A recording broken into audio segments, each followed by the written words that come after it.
Inside at last. Welcome, fellow TAFFERS, to Inside at Last, the one and only thief-dedicated podcast. My name is Alex, and this is TAFFERS Talk, and as always, I'm joined by my fellow TAFFERS, Seth and Jake. Welcome, guys. Hello, and thank you. Hey. Yeah, and welcome, and thanks for joining to the guys in the chat on the stream. And yeah, we have a lot of stuff to discuss today. And anything you want to add before we start, or should we just jump right into our first topic? I'm happy to jump in. Yeah, let's get to it. So, what could that possibly be? Of course, it's GLOOMWOOD. GLOOMWOOD finally released in the early access after a bit of a delay.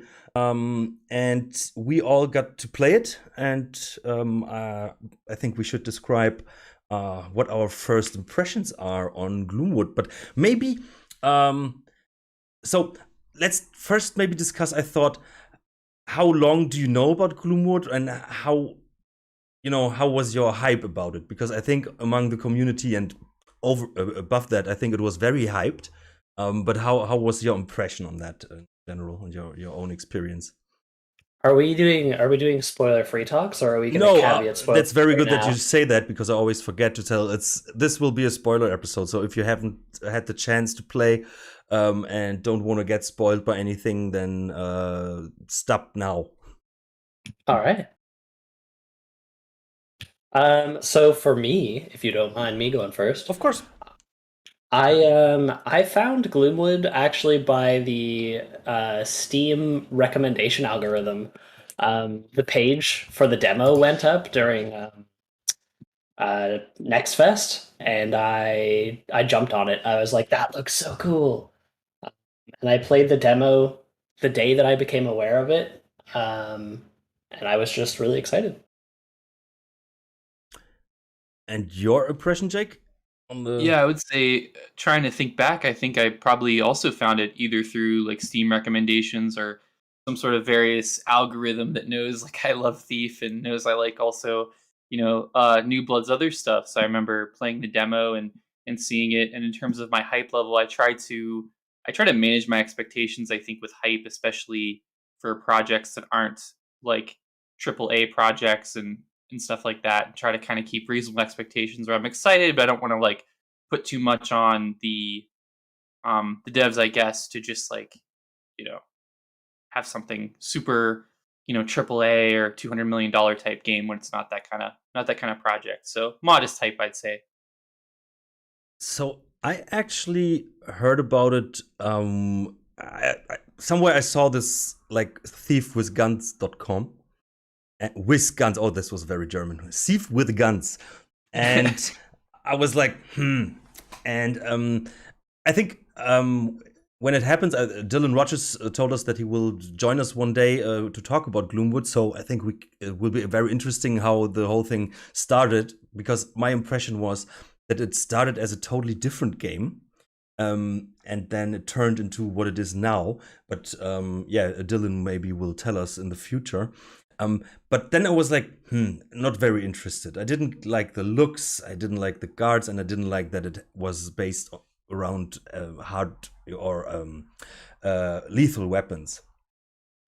But then, as time went on, and then you heard and read more about it, and of course you got a bit hyped, and then when the first demo came out, I was pretty hooked. And I think everybody was, and I played it several times, and now the early access is on, and I was so like, should I play it? And I was like, yes, I have to, at least the first chapter. I know Stealth Dogs totally waits until the full game is out, and I think that's a very clever thing, but we will talk about that later.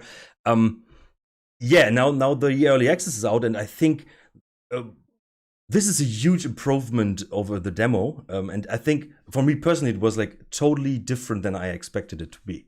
So, how was your impression after the demo and now with the early access version? Yeah, I think. You go ahead, Jake. Oh, thank you. I think for me, definitely, I feel the same way you did, Alex. Where I played the demo and I enjoyed the demo like for what it was, but just the contrast between the demo and I think early access, it just feels so much more improved, so much more fully realized. I mean, I feel like it's more mechanically satisfying. So I think it's definitely like a big step up. The demo I think was a very good like early tease, but um, now that the game is at least out in early access, it's like kind of seeing the potential of the game like fully realized. And I kind of also wanted to say I shared kind of the same sort of skepticism in regards to like lethal weapons. I think you mentioned, Alex, is like because as a thief player, I'm like I want to blackjack everything, but I think and I'm sure we'll get into it, but I think the game is very smart in that it has multiple influences. Thief is the biggest one, obviously, Thief with guns, but I think Dylan can speak to this when we talk to him, but I think that there's a lot of smart other influences that isn't in there, excuse me, that makes it so it's not just a Thief copy, a Thief, Thief light. It's its own thing. So, Yep. Yeah, I have to agree. When I was playing it for the first time since early access came out, I was live streaming it for a friend, and I think that like just having a diegetic inventory is like a huge and very interesting change from Thief, in that it's both super easy to visualize what you're carrying, and it also imposes like some really interesting restrictions that Thief doesn't have. So it's nice to see it divorcing itself from its influences as much as it does honor them, you know? It's actually very interesting that you say that because, of course, we talked about it a bit in several episodes about how Garrett, with all that gear and with all that loot, how he must like be just a huge sack with legs full of stuff and all the noise of the metal and he's collecting. And I think that this this inventory actually has two things that make it so great. First of all, I think it's the immersion and the tension that comes with it, because of course you can turn around your head a bit, but you have to use it on the fly. And of course, when you want to use an object in several occasions, you want to use it quick and fast. But no, of course, Dr. What was his name? I actually don't know the doctor's name. He's just doctor. He's just a doctor, right? I think so. Yeah, or the outsider or whatnot. But the doctor just, of course, opens his case and Dr. Amnesia. So, that is one thing. And on the other hand, it makes it a bit more believable what he carries and can carry. Although I do find it amusing to think of him carrying this like Gladstone bag at his side while using a two-handed shotgun. So he's got like, he looks like a woman in a shopping mall with like the tote bag and like arms full of stuff. You know what I mean? Yeah, that's totally true. But does he use? I didn't use a shotgun. So does he use the second arm to hold it? In the demo, it's over and under, right? If I remember correctly. And I believe that he does use it to pump the rack. Okay, then this needs some explanation by the developers. It's just obviously the Gladstone bag's hanging off his elbow at that moment. Yeah, just like when you go shopping with a little net, Exactly. shopping net, and yeah.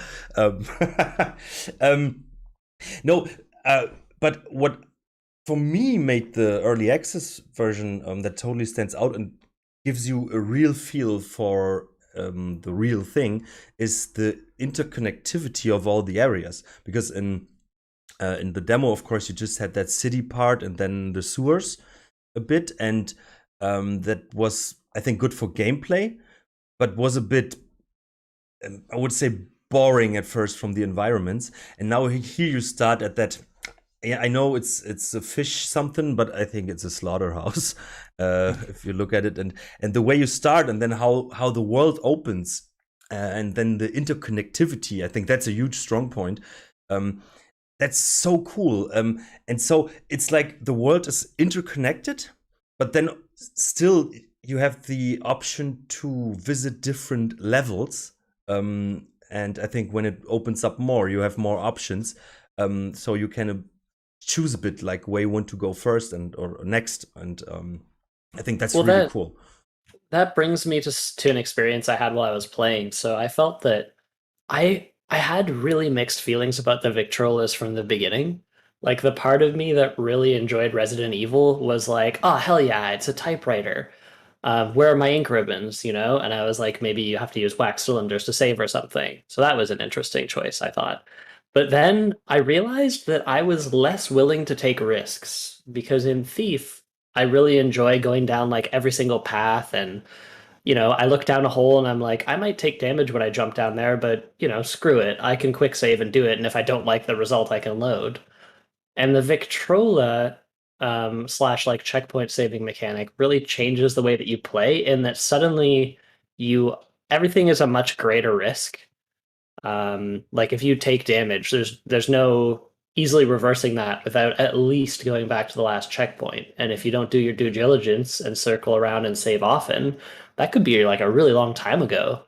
So I Yeah, definitely play this differently than I play Thief. but I agree. But I think after playing Filter, I think this is a great compromise because I can totally understand that it actually totally increases the tension because every action you do matters, and you sometimes think twice or thrice before you do something. Instead, like in comparison to Thief, where you can always trial and error through the whole level. But For sure. what I like is, of course, first of all, I was, oh, is this the only Victrola here in the slaughterhouse? And I always have to walk back or what? But then there are so many ways opening up, leading back to that one place. So from almost every part of the level, you have easy access to the Victrola after a while. And Yes. that's actually very clever design. I was really impressed by that. So was I. Yep, for sure. And, I think. Oh, sorry, sorry, you go can ahead. just go on, and then you can add yours. And this doesn't just go for the first part, because I was wondering, hey, can they keep it up for the whole thing?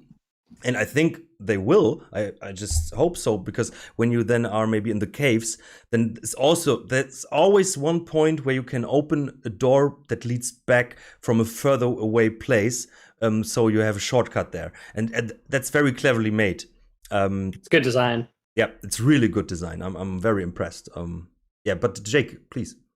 Oh yeah, I was gonna say that just kind of to add on what you guys are talking about in terms of circling around, it definitely reminds me, and I know I know a little bit about sort of Dylan and his influences and stuff. And I know that like I think Bloodborne and some of like the Souls stuff and perhaps like Resident Evil might be an influence. I mean, he can speak to that himself, but I just was gonna say it sort of reminds me a lot of a Soulsborne type game where those games kind of the environments kind of loop back in on each other, and Resident Evil does as well, where it's like you kind of are finding keys and different shortcuts and going back, and it's kind of a very smart way to, I think, use the environment, where the environment feels much bigger than it is because you're constantly kind of coming against locked doors and like ways to get around them.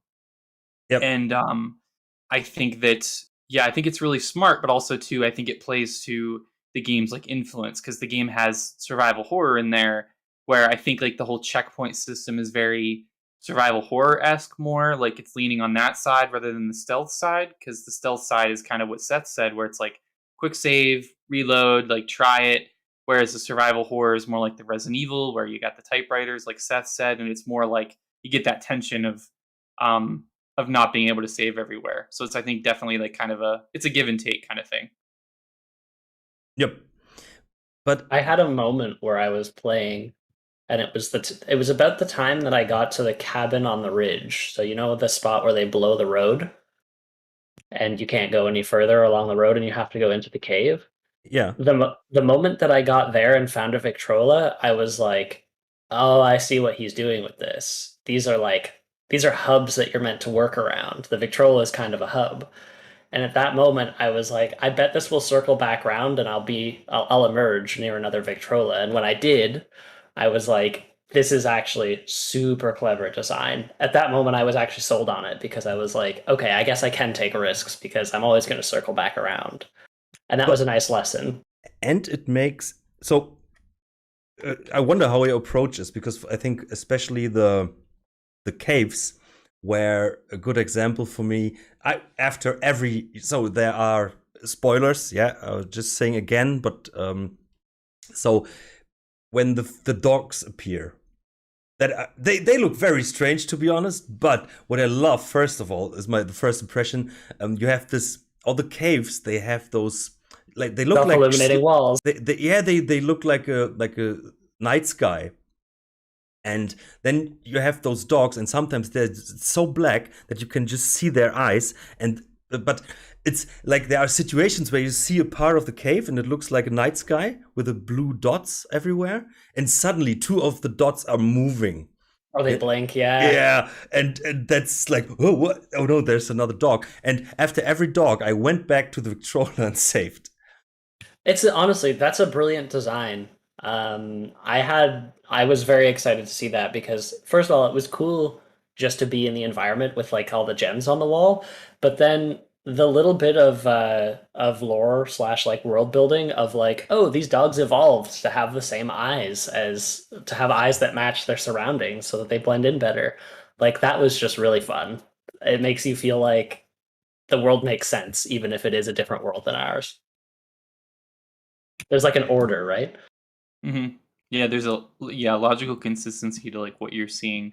Another thing I was gonna say too, just that struck me, and I was actually talking a friend of mine I was talking to who's also kind of interested in the game and kind of trying to get him trying to convert him to Gloomwood is I really was Thiefism. Yeah, that would be better, right? Thiefism. Tapperism. But basically just the lighting, like how lights are used in the environment is like really smart, and I think they've learned really well from like the best, because like I was noticing as I was playing, like lights are guiding me, and it's a really smart way to like keep you going to the next objective. And Seth, you can speak to this since you have a background in game design. It's kind of like the developers are showing me like where to go without having like arrows and kind of more obtrusive things like that. So I really liked how lanterns and lights were used to kind of move you Lead along, you around. pull you along. Yep, perfect. Yeah. Yep. Well, I mean, like it's not just that I'm a game developer. Like you don't need to be a musician to know good and bad notes, right? Like that's just great design. Mm-hmm. Yeah. I really liked that multiple times I didn't, so I'll fully disclose, I haven't finished the content that's available for Gloomwood right now. I'm past the caves, but I haven't finished what's available, so I'm sure I'll get spoiled. I don't care. I'm still gonna play it. Yeah, I was just thinking, like, I'll go. No, I will spoiler you guys. It's fine. What I can tell you is, those are the slaughterhouse and the caves. I think are the both, I would say, main levels that are available here. The most highly polished. But yeah, I think that. Oh, my thought is dying. Oh no. What is dying? Your dog is dying? My thought is dying. Your thought, okay. Oh no! Yeah, go figure. My squishy brain wouldn't hold up. No, I think we were saying, just the smartness of how the environment is used and stuff like that. And I mean, it's like, also I was going to say too, just to kind of maybe get into the fishery, really reminded me of like the slaughterhouse. Somebody in the chat mentioned Dishonored, but it kind of reminded me of the slaughterhouse. There's a slaughterhouse, I think, later in the game in Dishonored, but it kind of reminded me of that environment where you're kind of like, you wake up in like this, this pit of garbage and have to kind of find your way out. It reminded me a lot of the back half of Dishonored, that part where you wake up in the fishery or the slaughterhouse. Don't know if anybody else made that connection, but I wouldn't be surprised if that was a nod he was making. I haven't played Dishonored, but it fits with the list of influences, right? Mm-hmm. Oh yeah, for sure. I think you can say, since Thief is an obvious inspiration for Dishonored, I think, they are both, of course, have similarities. Yeah, family tree. But in general, yeah, I think the story is nothing too special. I think it's cool, but I wonder, how was your impression of the whole atmosphere? Because in my opinion, this is something, a very huge strength of the game. I haven't figured out what the story is yet. Like, the extent of my knowledge is I'm in a fishery, I've been captured because I'm somehow important, and somebody wants to see me, so they're gonna take me against my will to another to a second location. So, And there will be something that moves the story a bit forward at the end of this first part of the early access, but in general, I think the atmosphere is more prominent here at this starting part. So how was that for you, without knowing much about the story? I thought it was good. I don't know. I think that, first of all, I think that the fishery / slaughterhouse atmosphere is like really appropriate for the setting, just because it's like it's one of those places you'd expect to see in this sort of like pseudo Dickensian Victorian / like, I don't know, the alternate history sort of universe. It feels like the place you'd wind up. Of course you'd wind up in a slaughterhouse, you know? Everyone's coughing, the air is obviously bad. Like, what it's got to be like one of the worst places you could imagine waking up, and like you can just kind of like, you can smell it from the moment that the screen fades in. You're like, oh, this is awful. I don't want to be here. But I want to. Who would choose this? And the fact that they just picked like a dead fish silo as your cell. Yeah. I think I was gonna say, for me, the atmosphere, yeah, I agree with you, Alex. Like, it's so strong, and I was thinking that too. And I've been also playing through Deadly Shadows again at the same time, and it kind of reminds me a little bit of how I feel with Deadly Shadows, especially some of the more horrifying parts of that game, or oppressive parts of that game, where it's very like, it like chokes you and is very like ever present, like omnipresent, and very just heavy and intense. But obviously that's in a very good way, because that's what I think that they're going for. And yeah, I think I agree. That's like one of the strongest elements of the game, and the sound and the music is also fantastic in terms of it adds to that, and you know, just the whole graphically, and yeah, I mean, the atmosphere. I mean, I don't think you could really at this point do too much better with the atmosphere. Like, it's pretty fantastic, I think. I think that first of all, the looks are everything fits, and I like this. It is old graphics, but of course it has some modern stuff, like, you know, with the lighting and Articles. Yeah, and what I really like is the guards. I think they just have like 2 or 3 maybe different voices. I don't even know if they are different actors, or maybe it's just one actor that has a huge variety in it. And they are of course very comical, but yeah. But that's amazing, you know. I think that is an adaptation of Thief. That is, and we discussed that a lot. That the goofy guards are actually something that really, at one part could break the atmosphere, but I think it actually adds, because, you know, they are interesting. You know, they are not realistic. You know, but they are interesting to interact with, and they also give you a smile now and then. And what I actually like is the heavy breathing, because you just described it, how it fits in this world. You know, the air is dirty and stuff, and of course I would imagine they are all smokers. So I sound the same basically, but they always, you know, no matter where you are, you can always hear them, no matter what they're doing. You know, sometimes in Thief, I have the problem that a guard maybe for a moment isn't saying anything, and so, you know, you sometimes don't hear or see them when they are just standing around the corner.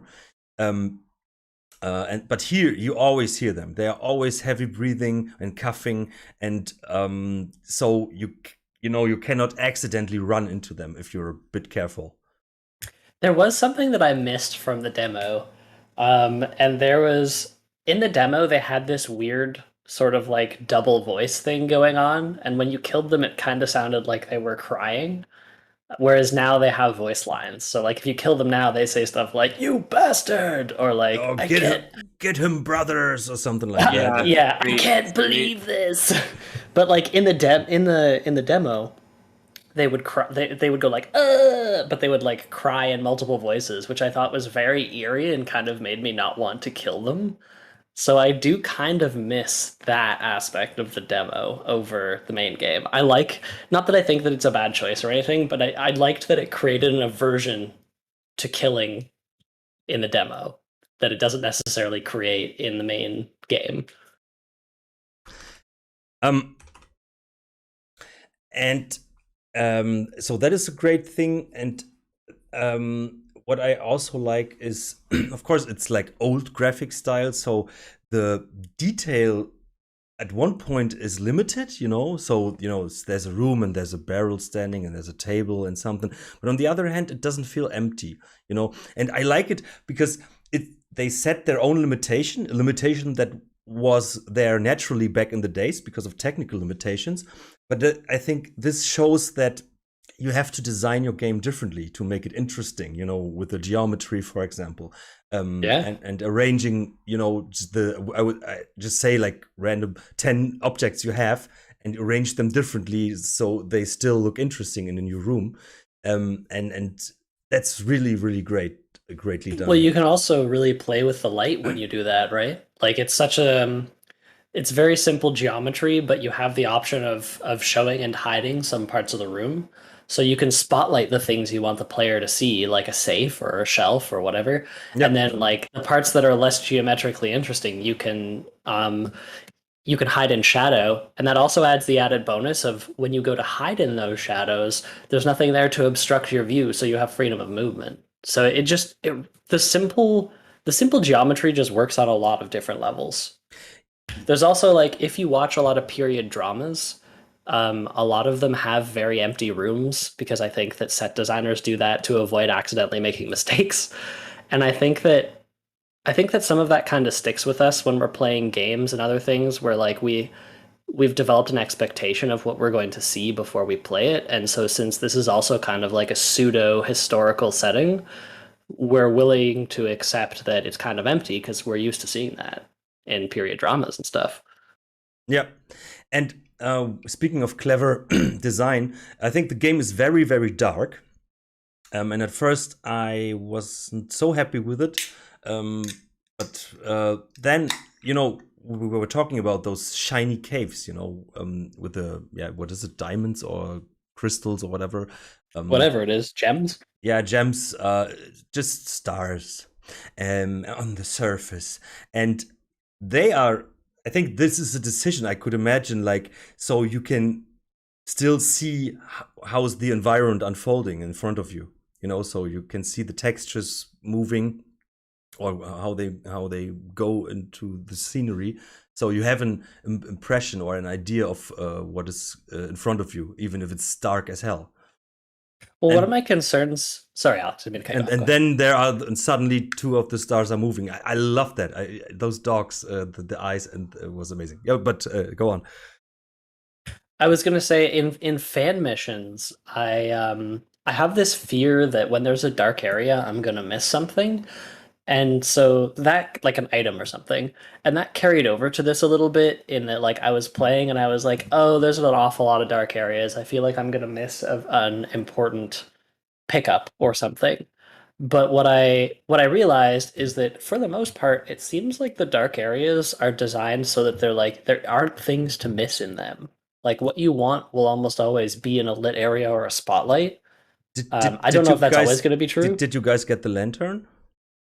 I got the lantern. Mm-hmm. Yep. Yeah. I was just thinking, like, there's enough dark areas that you could theoretically be sneaking and like not want to pull a lantern out and maybe miss something.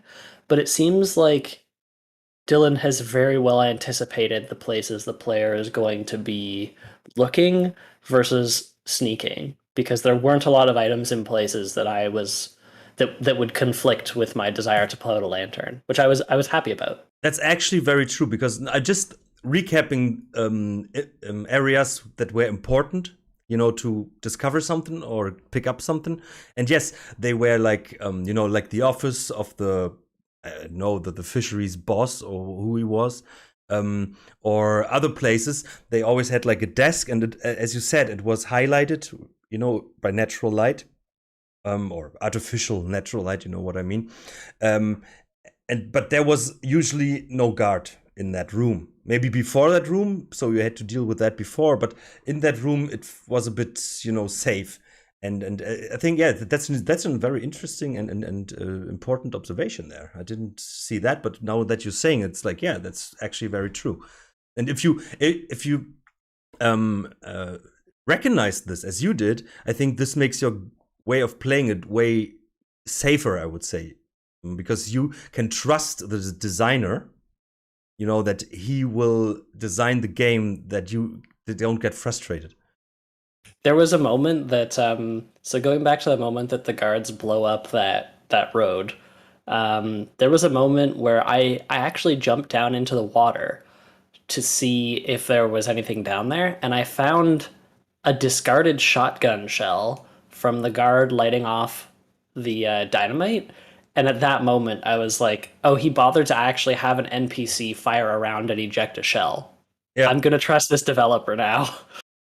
Like, that was something that would have completely happened off screen, and for no reason at all, it's there in a place you probably won't go. And I just happened to be there, and so it justified itself. So I was like, that's pretty damn good. So even like instead of being scripted, like instead of it being just like scripted to do that, it's just like there's actual like you said, there's a shell that's going off and you can find it. Yeah, and you can even pick up the shells. I don't know if you found this yet, Jake, but you can pick up the shells and throw them as distractions, which is just really brilliant. No, I didn't, but that's great. I did kind of maybe to dovetail off that, I did knock out a guard, or shouldn't say knocked out, killed a guard, and he was holding a torch, and he was like right up against a barrel or a box. Oh and no! The box caught fire and was destroyed, and it's just like it was such like a cool moment. It's like those like immersive sim type emergent moments. I had it. This is something I wanted to tell. Now that you're mentioning the fire, that was my moment where I discovered that actually there are some fire physics. That was such an amazing situation. I loved it. So there is, let's say, there's the X guard, and the X guard is standing on the upper floor. And on the down floor, there is a torch guard. So I was upstairs, and the upstairs guard with the axe, he saw me. And so he was alarming in an alarm status. So he alarmed the other guy downstairs with the torch. So while the torch guard was coming up, I killed the X guard. And the X guard died next to the stairway. And so when the torch guard came up, the torch hit the corpse of the X guard. So the X guard lighted up, the corpse lighted up in fire.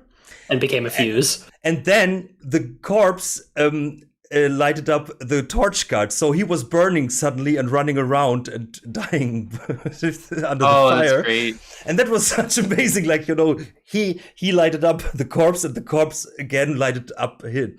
And that's when I found out, oh, the fire works.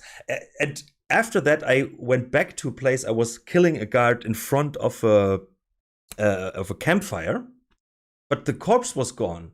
So I figured, oh, wait. So the corpses can burn, so you can get rid of them, actually, throwing them into fire. And what I really like is, because the guards are already dead, you have to kill them or you have to sneak around them. So you just have those two options. So they are already dead, so it doesn't matter anymore. You know, it's different than throwing like a living unconscious body into fire instead of a corpse. So yeah, I mean, that was really amazing situation. The fact that they also reduce to ashes if they burn long enough was some really fun polish. Yeah, I think the polish is very high because there are so many details, and I have to say it's a really, really great work. And you see there are some talented people working on it, and a lot of thinking went into everything. Like absolutely, the internet connectivity, the atmosphere, like how you how you let the player navigate, or the developers lead the player through the environments, show what's important and what's not. Very great. And how impressive are these stories? The fact that we only have a small portion of the game, and you're already talking about all these emergent gameplay, emergent moments. And something happened similar to me, just to go out to give another one, is I killed a guard with a gun, and he was laying, the body was laying there. And then a guard came after me, saw me, who had an axe, and I was like walking right over the body. The guard with the axe, like the axe came down and like hit the body, and then it exploded into different like giblets. So it was just like, really funny. Yeah. The guard with the axe like basically cut up the dead body of the other guard, like it was, like he was cooking meat or something. It was like I just had that same reaction that you did. I mean, not quite as cool, because killed the guard with fire, but it's just like I can't believe that worked or that happened. So it's like I think it speaks a lot to how much little details were put into the game, and I think that shows a very conscientious design. I read an article. I think it was it the Vice article? I think, and he, the author, he described like he was in a room and the guards were alerted, so they came and tried to smash in the door with an axe. You know, so I've had that happen. It happened to you? Yeah, and the doors don't destruct immediately. A hole appears in them first, so you have a chance to shoot through the hole in the door and kill them, which is also just great polish. That's amazing. Yeah, so you know, as you said, it's just a really small portion of the game, and we can already talk about so many things. And I was listening into myself, like, okay, do I like it that much because it's like Dylan Rogers, you know, someone from the community I really like, or is it just the hype among the community? But then I thought, like, no, it is the game that's actually really. So I think the what I played now is even better than I expected it to be after the demo, and so yeah, it's without like sympathies for a person or so. It's just a good game, and I think I would love it even if it wasn't from one of our own TAFFERS, you know. Well, I think that's the magic of a community, right? Like Dylan released the demo, and I'm sure he got a ton of constructive feedback from everybody about like what they wanted to see. So that the nice thing about having a lot of people at the ready to play test a game is that you get meaningful metrics about what people expect. And that's one of the most important things in game dev, right? Is like just knowing what people expect to happen or want to happen allows you to implement those things for your player base. And you are very true. And then I just imagine he has all those, I would say, free beta playtesters that are, you know, eager to help. And then there are many that already have experience through Thief fan missions and stuff with designing a mission and so on. So the feedback is very constructive. It's not just players' feedback, but it can also be designers' feedback. And so you have both players and designers' feedback. And yeah, I think you can see that, you know, there is a lot of clever thinking went into this. So yeah, it's really impressive. And so I'm the only one who played through the first part of the early access To completion. Yeah, so I spent already 3 hours in it. Yeah, I'm taking my time as well. I haven't. I'm not rushing at all. No, I was going slow, and I tried everything, and I had to figure out things. But I think, you know, 3 hours of gameplay in that first, I would say, little sector of the game is pretty impressive. Of course, you could rush through it, and then maybe it's just an hour. But I think if you know, Thief or stealth players that are really encouraged to go slow and listen to every conversation and stuff like that, and figuring out things. You know, did you find the secret cave behind the fishery? Is it related to the waterfall? No. I tried to check out the waterfall. Everybody did. Me too. It just feels about right. Yeah, I did find, if you're talking about the one that has the safe in it, I did find it, but I haven't cracked the safe yet. I suspect it will be. I imagine I will open it. I won't spoil it to you here now, but it won't be available right before the end, I would say. Okay, good to know. Also, I've just opened Steam to check my time. I've also played exactly 3 hours, and I haven't beat it yet. Yeah. So we're about the same amount of time investment, which is good. No, I finished it about 3 hours, so you are maybe even slower. And I spend a lot of time finding numbers in the game and going back to the save and figuring out, oh, it's just going up to 6, so the 3 digits with a 9 and a 7 won't work. So yeah, just a little tip: don't spend too much time with the save, and because it will open up very late, or you will find the code very late in the game. Works for me. Yeah, so because that was a bit frustrating, to be honest, but on the other hand, it's really cool to find the cave. It's like, oh, this is a secret, but clever me. And then you can't do anything with it. Well, that goes right back to like a super simple but very important design thing, which was like show the lock before giving the key, right? If you find a key and you've never seen the lock, you're like, what the hell's this for? Whereas if you see a lock, you're looking for a key. So showing it early is great because that's like a promise that like you will get this later. Whether you know it or not, you will find the combination for this safe later. So I'm not sore about it. But there's always that insecurity, like, oh, maybe I overlooked it. You know? Yeah, that is a thing. You can always think like, hey, he will. I'm pretty sure that you will find the code for this close by.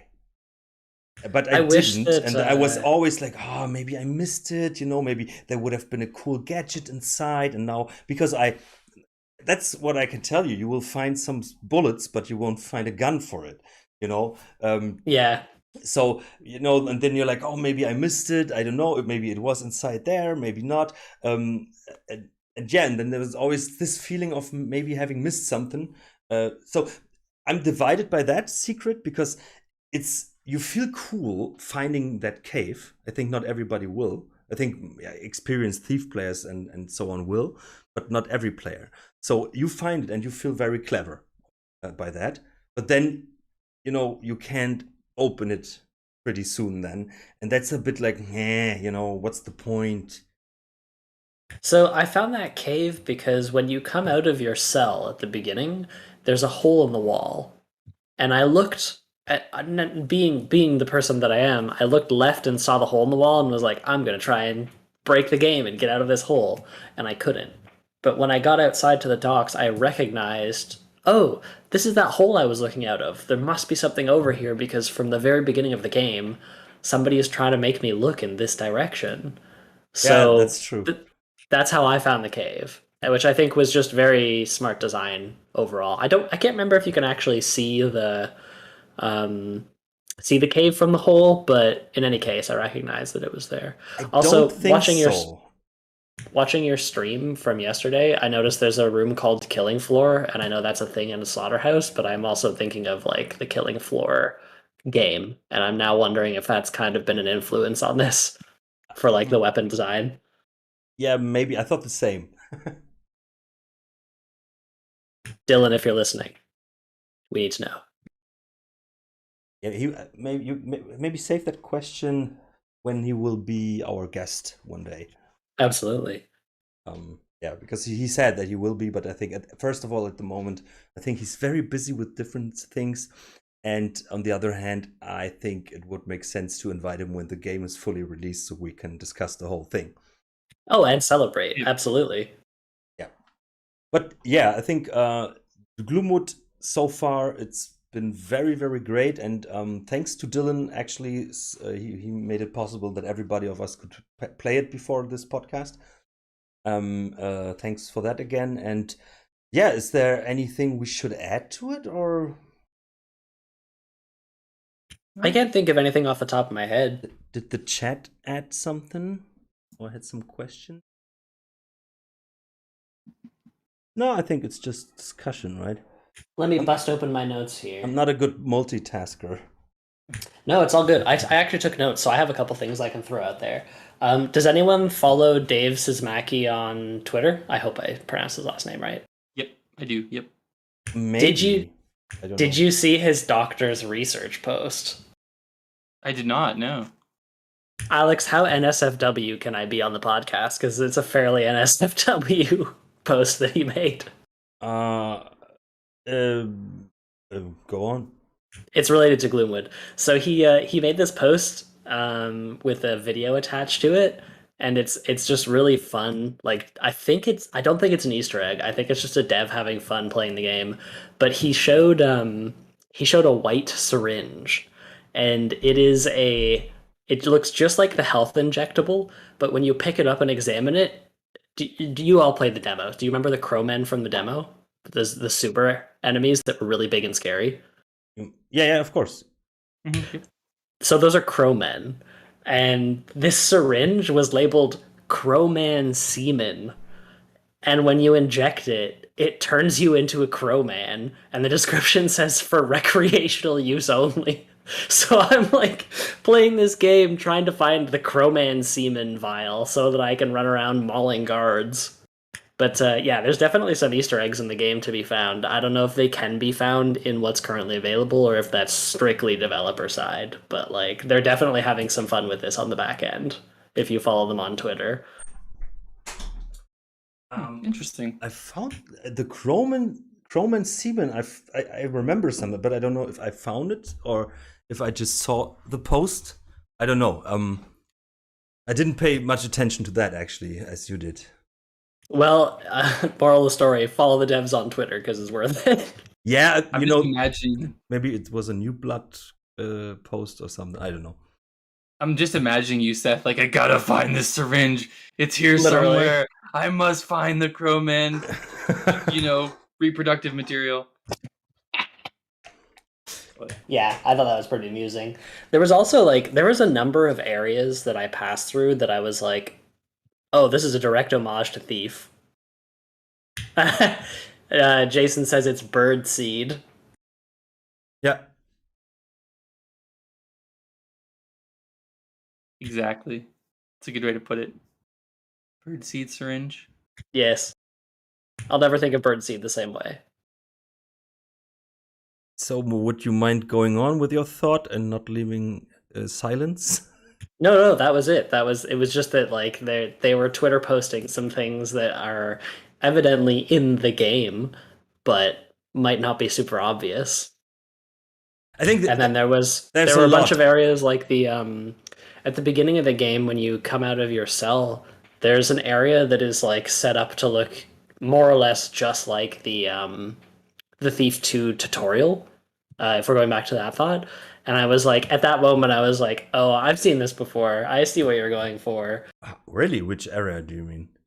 It's the area in the hallway that it replicates the relationship between the guard in a small room with a lit window and a hallway in Running Interference. It's almost exactly the same layout, and the first time you encounter it, you're in almost exactly the same position when Garrett's like, I better put out that torch. It's that moment from Thief 2. And I also that light around the corner. Exactly, yeah. And I think that the guards that blow up the road are meant to. I think they're a reference to the two guards in Beford's Manor when the guy's like, "Well, what if you catch them before they're on the inside?" Because they have that whole conversation where the guy's like, if I blow the road, you can't escape. And the other guy's like, you dunderhead, why did you do that? Yes, I thought the same. And then I think you guys haven't come that far. But then there will be another conversation that is actually, a reminiscence to one of the early conversations in Thief 1. I'm just gonna go right ahead and guess that it's the Bear Pits conversation. I've been waiting to see that one. Yes, it's true. So it's like one guard is asking the other if they would go to a certain club or something. But then the outcome is different. So but the start is like, oh wait, yeah, it's cool. I'll look for it. Yeah, if I didn't get a reference to that, I would honestly be disappointed. Worst game ever. I want to go to the Bear Pits tomorrow, and why won't you come with? Reviews mostly negative. So in general, what I like is, and I'm really happy about that. First of all, it seems to be pretty successful. I think there are already over 1,000 mostly positive reviews, and it gets a lot of media coverage. You know, Vice was writing an article about it, and there was some gaming magazines, and I think the Vice article was what Stealth Dogs shared on Twitter, and the title was like that you shouldn't play it on the early access. No, GLOOMWOOD should be played like as the full version. You know, so it's a shame. And I actually had that because I'm divided. I'm very divided. Should I go on when the next part is released, or should I wait for the full version? Because I already have that now, that you come to an area and then it says, and I like it. Then there's like a border, boards in front of it, and then it says like under development, so you can't enter it. But there's, for example, one moment that is foreshadowing something, and then you can see it. But there will be something. So now I will know in the future. So the effect won't be as impressive as it would have been when it's finished. So maybe I don't know if I have a different relationship with demos and games that other people have, but I remember when I was growing up, we had IDOS demo discs like everywhere. I'd find them at the thrift store. I would get them with games I bought. So I just had like a ton of demo discs laying around. Also, EA Games would throw out a lot of demo discs, and because I played so many demo discs growing up, I expect a demo now, and when I only get a trailer, I'm kind of disappointed. So like a lot of people have trepidation about early access because they're like, "Oh, what if it never gets finished?" Or like, "Oh, what if the developer doesn't support it?"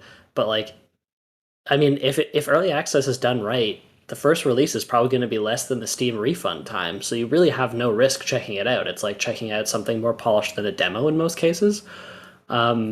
And I'm of the mind that if I play something and I enjoy it, even if it is short, like more power to whoever made it for giving me half an hour of enjoyment, because like now I'm free to do whatever I want with the rest of my evening. So I'm I don't not know. saying that, but there are certain areas that are obviously not finished.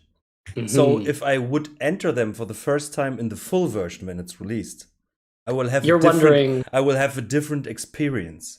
you're wondering Because what the polish will be like when you start the no, game no, again. no, I'm not saying that. Listen to me. I'm Sure. saying there is some foreshadowing in one moment at one place that is really interesting, and you come up the stairs because you heard something before, and then the whole scenery is telling a story already, what happened here. But then there's, it's blocked and says under development. So Oh, if I would play the full version when it's released, I will see what's actually happening there, but I will be in that, oh, I'm here for the first time, what the hell is happening here? Oh, there's the reveal. But now I know, I sucked in the mystery already, but I didn't get, the outcome. My game dev assumption here is that something they really wanted ready for early access that just didn't make the cut, and that's unfortunate. Yeah, But so this is, I'm not blaming the developers or anything, because I think when I enter early access, I have to expect that something like that might happen. And I did, so it was okay. It's fine for me. But for my next playthrough, where it's hopefully finished, I won't have that effect, because I know now. Oh, now I will enter this area again. I wonder if it's finished now, and if I will finally see what I already heard. breaking it does kind of break immersion in that way, I guess. Yeah. I think the trick for stuff like that is if it's not plot critical, just block it off and like don't even hint that it will be open later, because then people will get that. I mean, honestly, we're probably all going to start a new game when the next chapter drops, because we're going to want to see what, for example, polish changes were made to the original chapter and how it plays differently. So, like, for me, I imagine there will be a long enough period between this cycle and the next dev cycle that I will just want to start the game over and give this a second crack.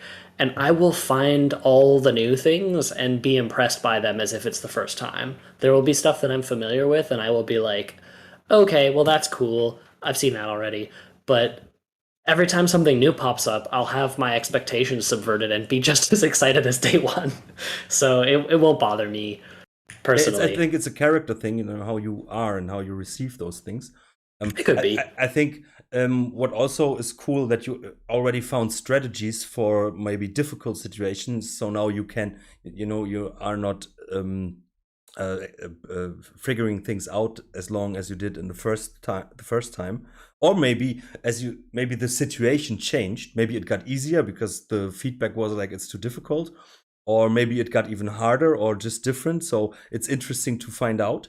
Maybe you will walk around like, hey, I know this place, and suddenly something totally different happens, and you're like, oh, damn it.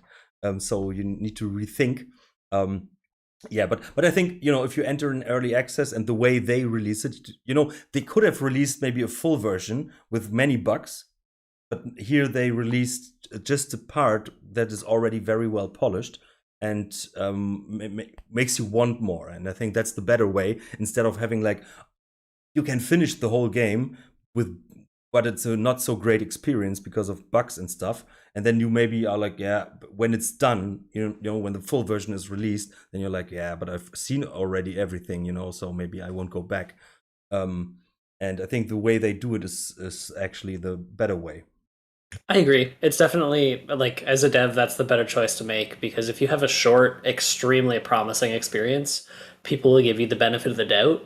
Whereas if people play a game that is just very buggy, they're going to assume that the rest of development will look exactly like that and that it will never improve. And he was I very can't blame fast. them either. Like there, of course, have been many bugs. For example, I discovered that when I turned anti-aliasing down from 4 to 2 times, and then I clicked on apply, went back out of the menu and went back into the graphics options, then it was again at 4 times. And there was already a hotfix that already changed a lot of little things. But I didn't have any minor bugs that were blocking me from, moving on in the game. It's just like little things. And sometimes it's even funny. I had one moment, I uploaded it to our broadcast channel, where I threw a guard off a cliff into the water, and he was stuck at the entry point of the water. So he was in a thing where he moved. He had this like falling animation. And what I liked is that when you throw him in the water, that there are even splashes. There's an animation for the splash. I'm laughing over here. And so yeah, I can put the video on the chat. And yeah, I want to see it. It's really interesting. So he's just like repeatedly rubber banding in and out of the water and splashing like he's drowning. Yeah, and I forgot during my recording doing it with sound, but it's still, I think the pictures speak for themselves. I think my imagination will run wild with that. Just the image will be enough. So yeah, I will put the link in the chat. Sounds great. I'll definitely check that out.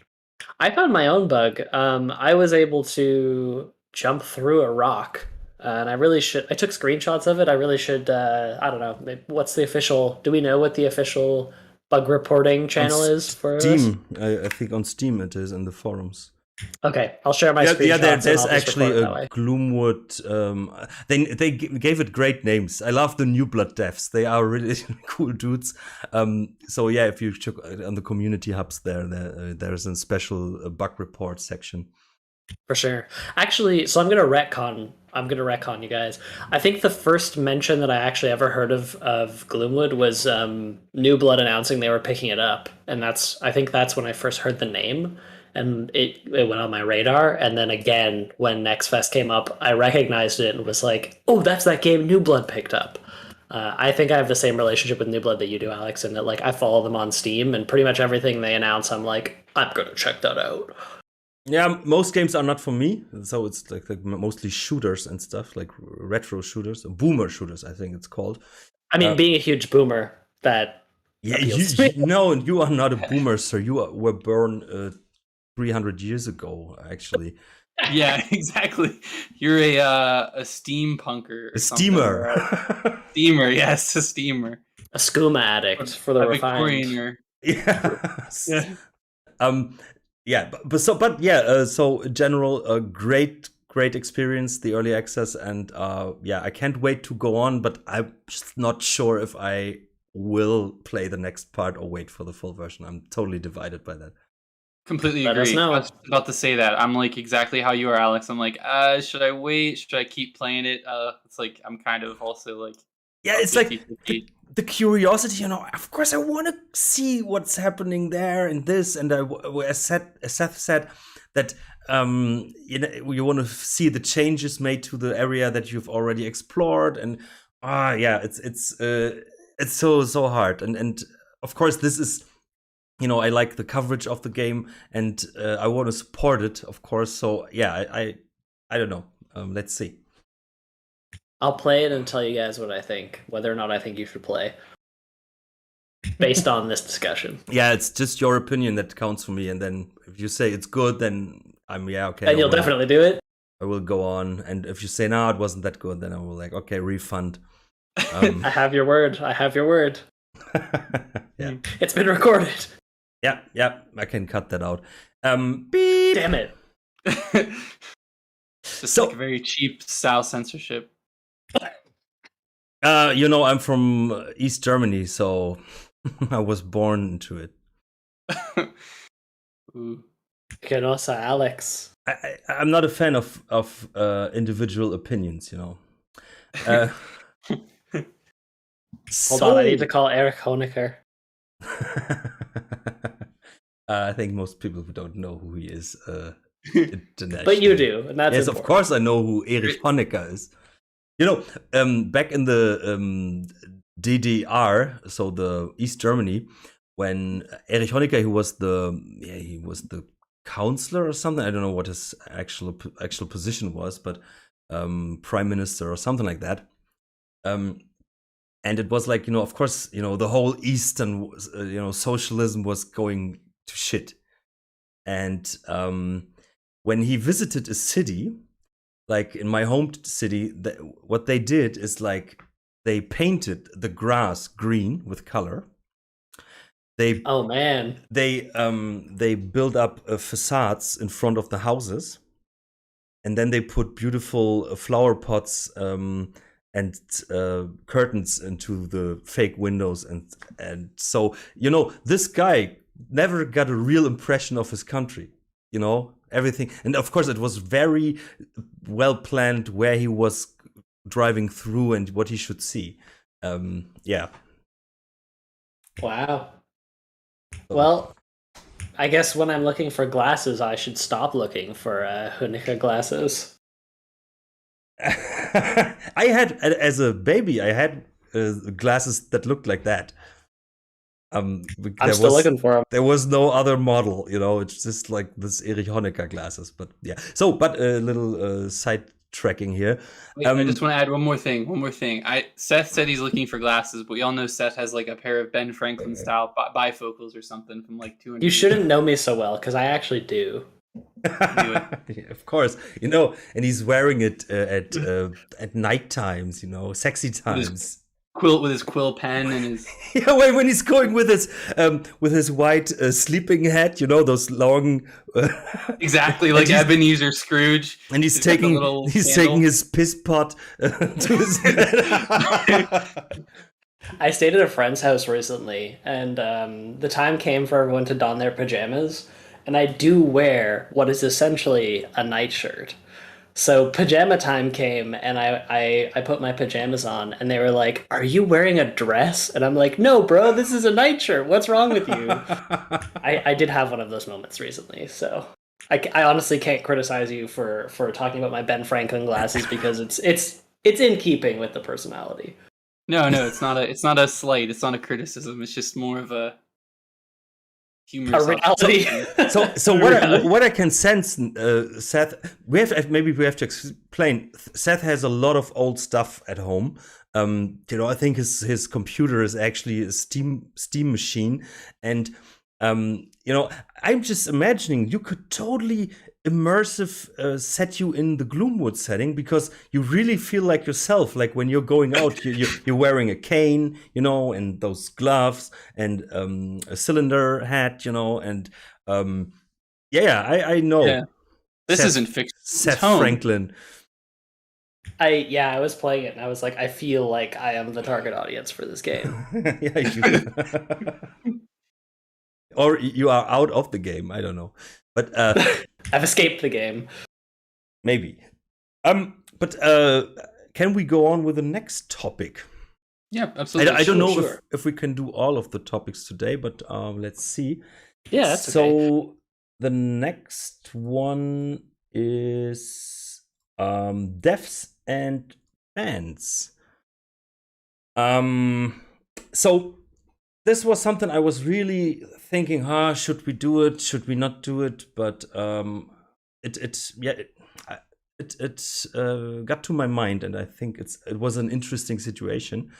So on the Black Parade thread on the forums, there was someone not so nicely asking for anything like screenshots or something to see from the Black Parade.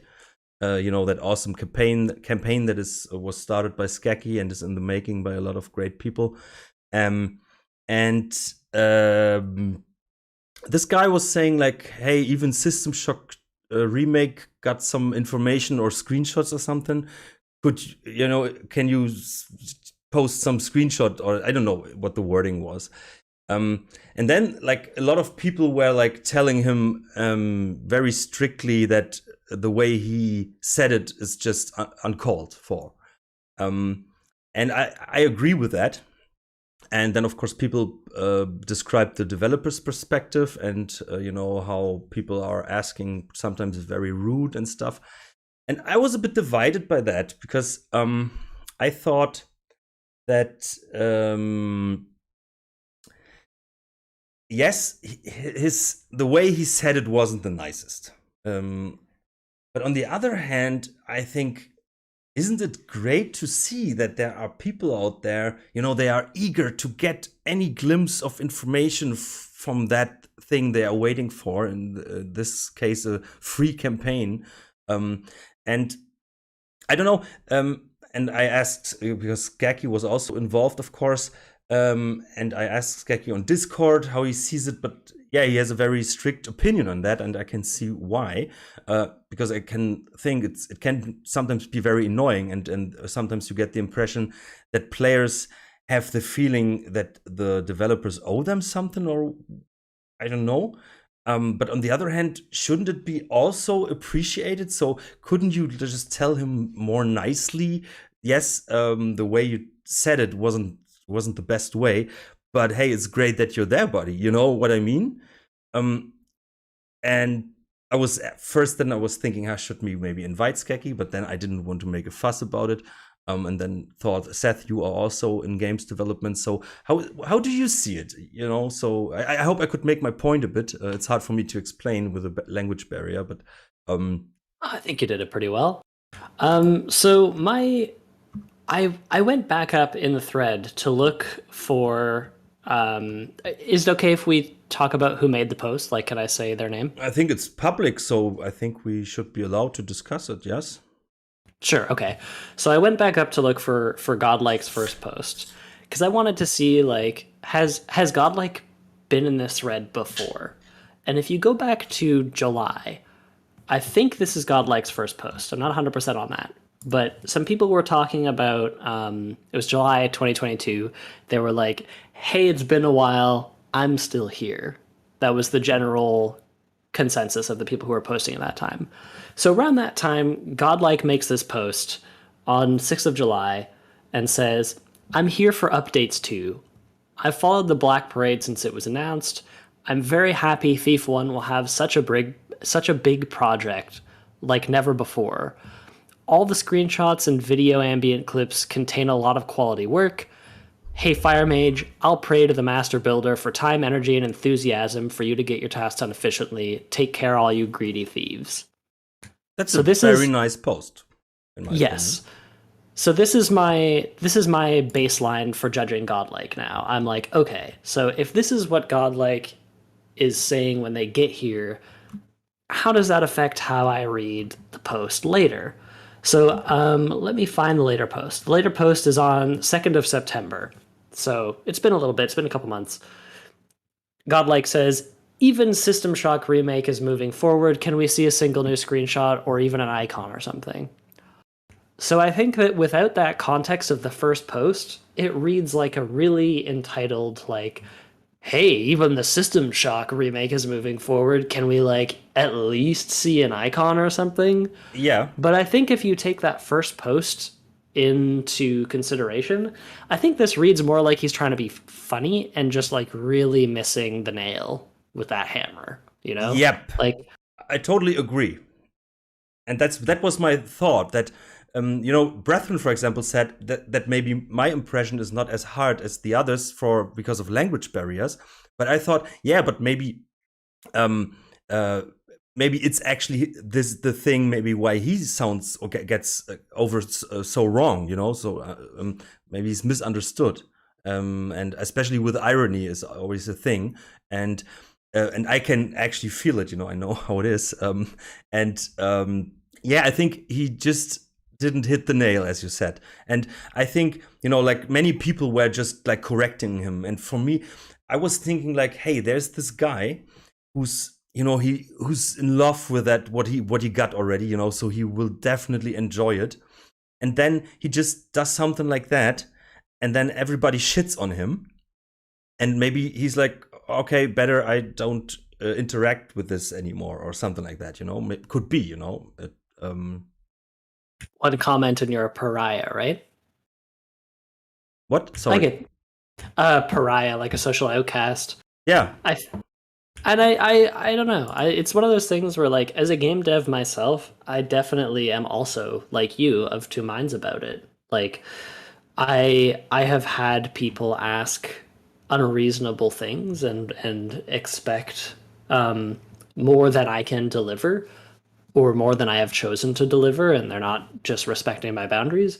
And like that happens sometimes, and it's hard to deal with, and it's hard to know what the right thing to do is. But I think that in this case, to think that Godlike is being deliberately antagonistic might be uncharitable, because whoever they are, their first posts were quite optimistic and enthusiastic. So I'd like to think that saying like, hey, even this other project's moving forward, like maybe we can see what the icon for the game will look like that is a pretty shallow ask.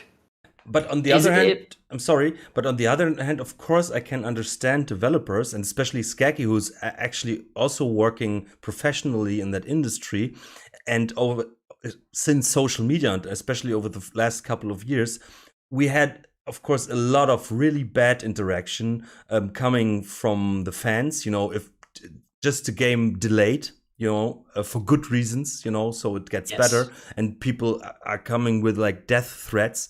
And I can, on the other hand, imagine that like developers, no matter if it's like Skaki who started this free project, and I think that's actually a different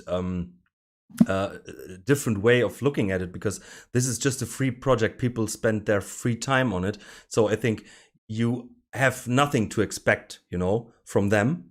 They can do whatever they want in comparison to maybe developers that at the end want your money for their work.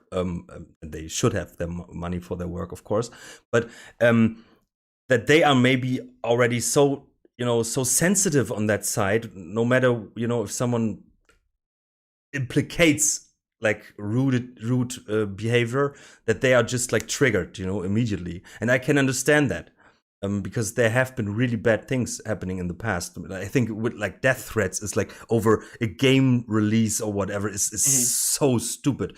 Or thinking of Dana Nightingale, what she as a trans person, gets, we had comments on among our episode that I immediately deleted. They were disgusting. And of course, then I can see as a developer that you're like, no, I don't, this interaction, I immediately try to stop it, or try to stop this behavior.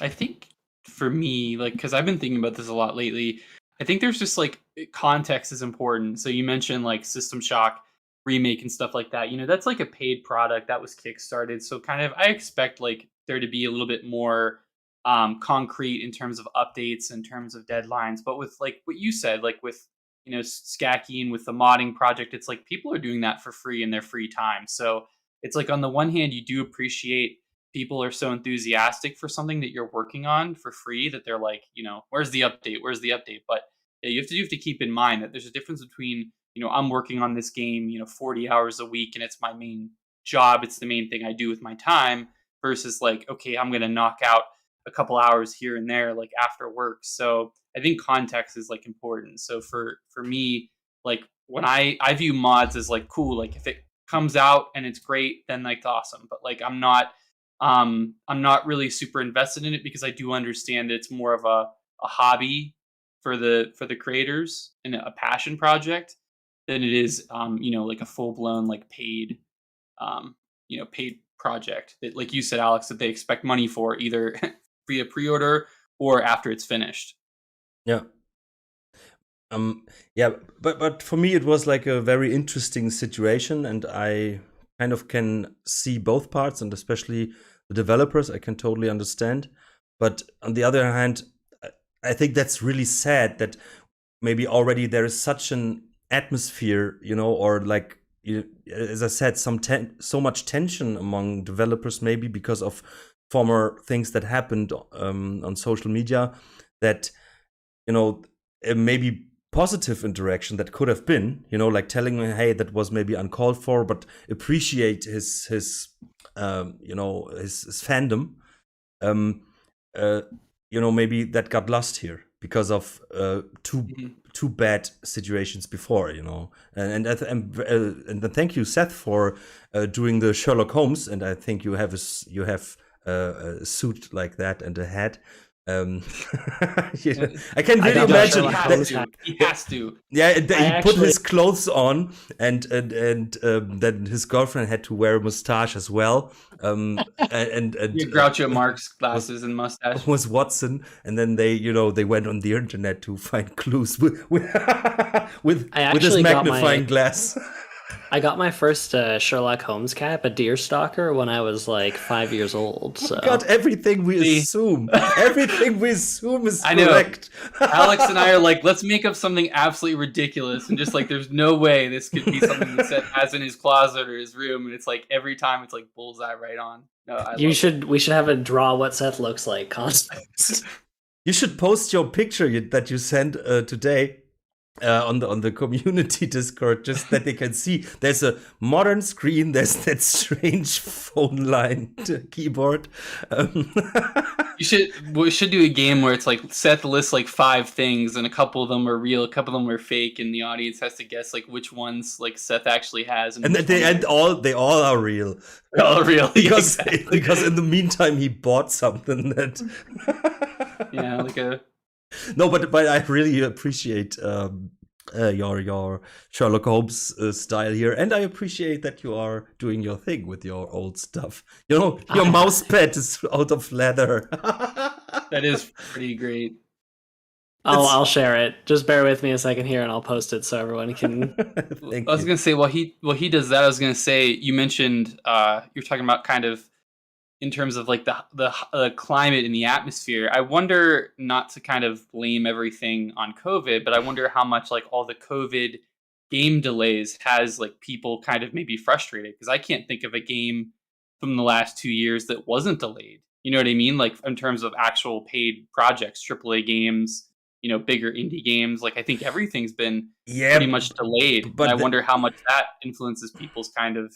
I think that's actually, and there I agree with the thinking of the developers, like this mentality of you owe us something, and being frustrated. Emmanuel just said on the chat that the age of instant gratification, it's important to remember people about the value of patience. I agree with that. On the other hand, I wasn't born in the age of instant gratification, and I was just young and I was impatient. You know, but we didn't have the forums to express directly to the developers. So you were just reading every new issue of your favorite PC gaming magazine and hoping that there's a shitty screenshot of Thief, you know, and that was great.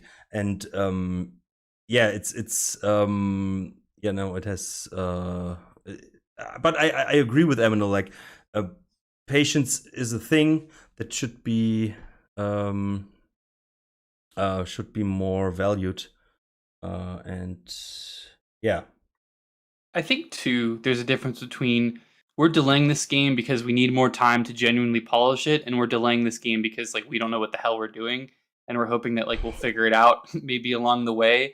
I mean, not to kind of, this example I know has been kind of beaten into the ground in the gaming community, but something like Cyberpunk that was in development like from pre-production, I think, to actual, you know, release for about like 8 years. It's like, and it still came out like unfinished. So I think like that's a case where perhaps, I mean, not to mind read or speculate, but where they kind of took their time and they were still struggling versus like some other games where it's like we just need a couple more months or another year to kind of, we have the idea, we have the fun, we have like the, you know, the goal, we just need some time to really make it shine. So I think there's also a difference too between uh delays, and it's in kind of the devil's in the details, you know. Yeah.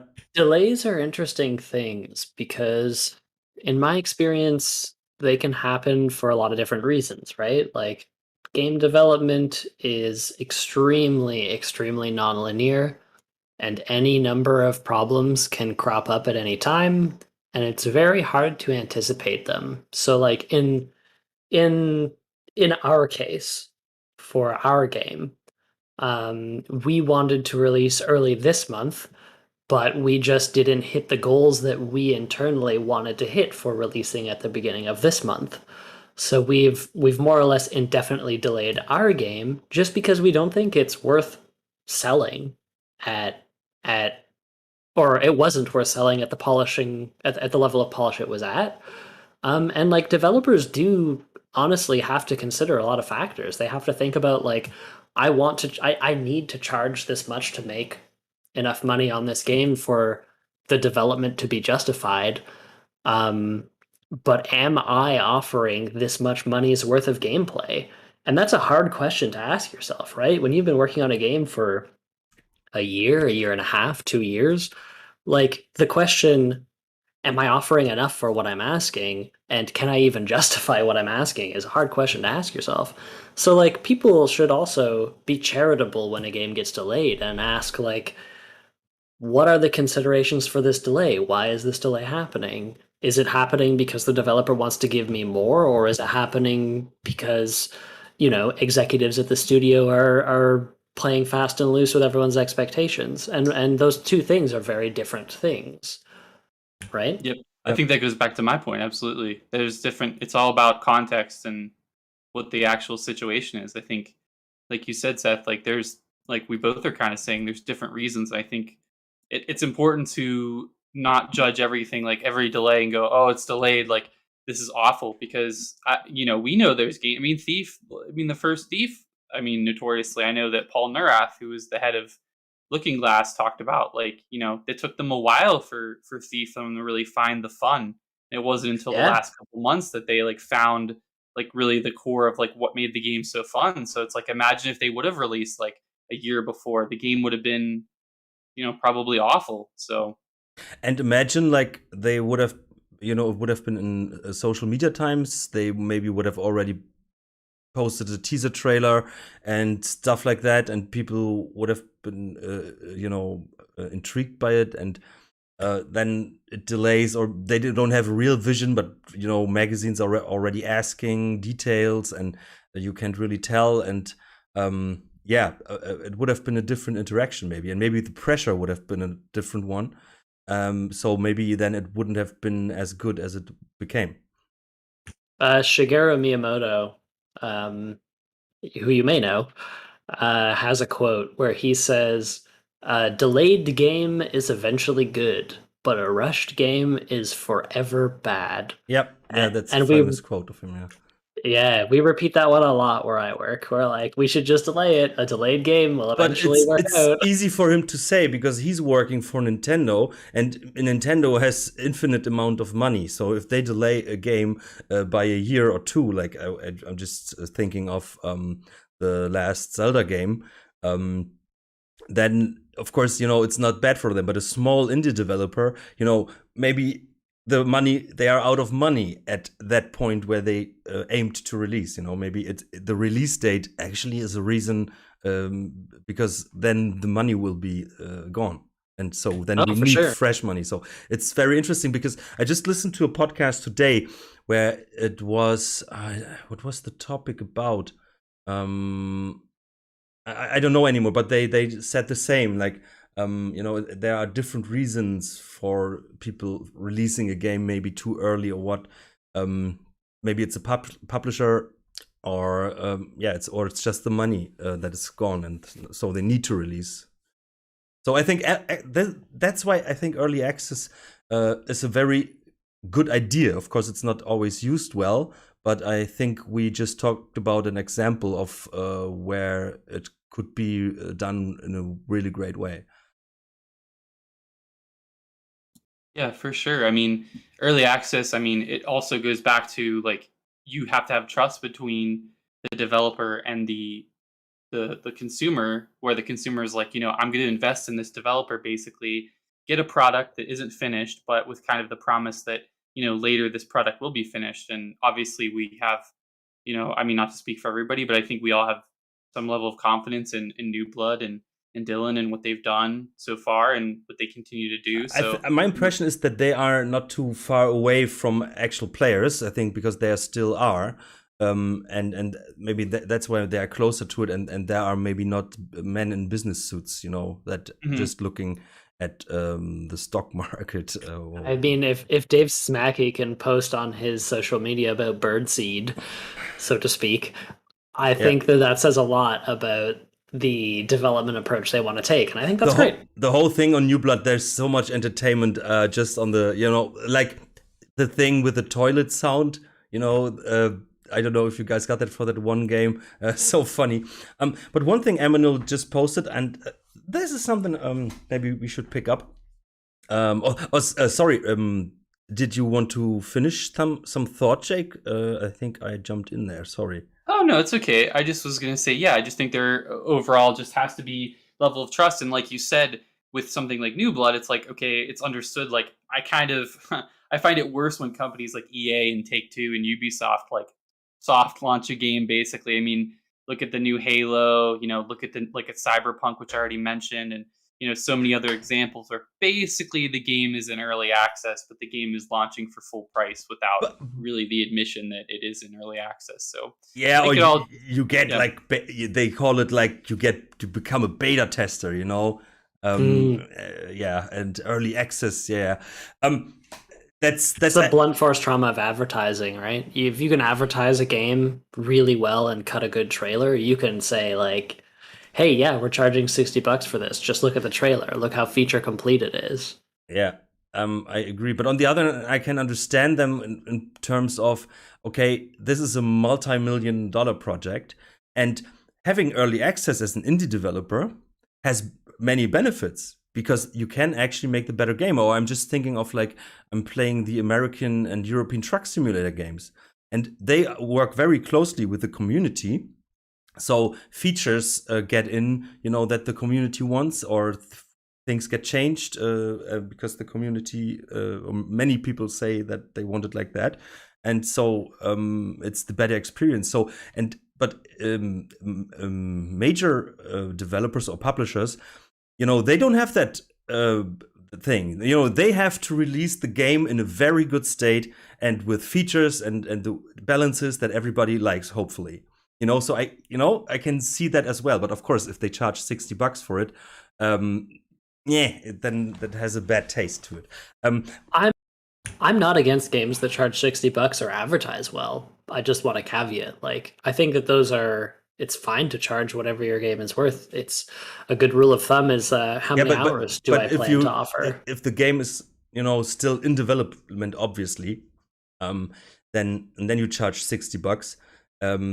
Then it has it's different than just paying $17 or whatever I paid now for Gloomwood, but for sure. So, but Emmanuel said, and this is something I maybe will disagree. I think feedback from fans is helpful for novice map makers, but I don't think that advanced devs need that much of it, especially if they aim for long-term big projects. I would totally disagree, because I would actually, of course, a new novice map maker, of course, needs a lot of feedback, especially on technical issues or design issues, and maybe in advanced, and that's why you should advance at some point, or should be called advanced dev. We hope.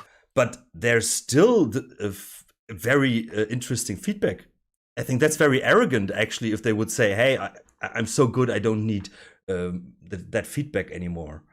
I think this is like, one German rapper once said, who creates hip hop and just listens to hip hop, that's incest.